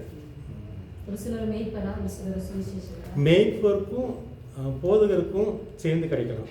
ஏன்னா மேய்ப்பர் வந்து போதகமும் செய்யணும், இந்த டீச்சர் அவர் வந்து போதிக்கவும் செய்யணும். அதனால் 2 வாரம் சேர்ந்து கிடைக்கலாம். நீங்கள் சுவிசேஷ வரம் பெற்றீங்க அப்படின்னா நீங்கள் வந்து ஒரு ஊருக்கு சுவிசேஷமாக அது மாதிரி நிறைய வித்தியாசம் இருக்குது. வந்து பல இடங்கள் கொண்டு போவார். நீங்கள் லோக்கல் ஆரம்பிப்பார், அதுக்கப்புறம் பல இடங்கள் கொண்டு போவார். நீங்கள் வந்து ஒரு சர்ச்சில் மெம்பராக இருக்க முடியாது. சுவிசேஷ வரம் பெற்றவங்க புதிய இடங்கள் போயிட்டுருக்கணும். அப்போஸ்தல ஊழியன்றது வந்து நீங்கள் புதிய இடத்துக்கு தான் போய் ஆகணும், சபையே இல்லாத இடத்துக்கு தான் போய் ஆகணும். தீர்க்க தரிசனம் அது மாதிரி நீங்கள் ஒரு இடத்துல இருக்கலாம், ஆனால் எந்த அளவுக்கு உங்களை தீர்க்க தரிசனத்தை வெளிப்படுத்துகிறாரு, ஒரு பட்டணத்துக்கா ஒரு சபைக்கா? இப்போ ஒரே சபையில் மட்டும் சில நேரத்தில் ஒரு டினாமினேஷனுக்கு இருக்கலாம். இப்போ டிபிஎம்னா டிபிஎம்க்கு மட்டும் தீர்க்க தரிசனம் வரம் பெற்றவங்கள கொடுப்பாராண்டவர். அந்த அளவில், அந்த டிபிஎம் ஊழியத்தின் அளவில். ஸோ தீர்க்க தரிசனன்றது வந்து எந்த அளவில் இருக்குன்றது ரொம்ப முக்கியம். ஒரு சபைக்கு மட்டும் தீர்க்க தரிசனியாக வச்சுருப்பார், அந்த சபைக்குரிய காரியங்களை வெளிப்படுத்துவார். அந்த மாதிரி இல்லை. இப்போ வந்து அப்போஸ்தலர் சர்ச்சில் பார்த்தீங்கன்னா அந்த சபை பல ஊரில் இருக்குது. அந்த பல ஊரில் இருந்தால் கூட அந்த ஊழியக்காரங்களுக்குள்ள சில தீர்க்க தரிசனம் வரப்பட்டிருக்கு. அவங்க மூலமாக அந்த டினாமினேஷனுக்கு அந்த ஊழியத்தில் உள்ள காரியங்களை வெளிப்படுத்துவாங்க. இந்த அப்போஸ்தலர் சர்ச்சில் இதெல்லாம் நீ செய்யணும் அப்படின்ற மாதிரி அந்த மாதிரி தான் அதை வச்சுருக்காங்க. அதனால் எல்லாம் சேர்ந்து செஞ்சவர் இயேசு மட்டும்தான். நமக்கு வந்து நம்ம அப்போஸ்தலராகவும் இருந்து தீர்க்கதரிசியாக இருந்து சுவிசேஷகராக இருந்து மேய்ப்பராக இருந்து எல்லாம் செய்ய முடியாது. குறிப்பாக அப்போஸ்தலர், தீர்க்கதரிசி, சுவிசேஷகர் நீங்கள் வந்து ஒரு இடத்துல இருக்க முடியாது. மேய்ப்பரும் போதகரும் ஒரு இடத்துல இருக்காங்க. அந்த மாதிரி வித்தியாசம் மட்டும் பார்த்துக்கணும்.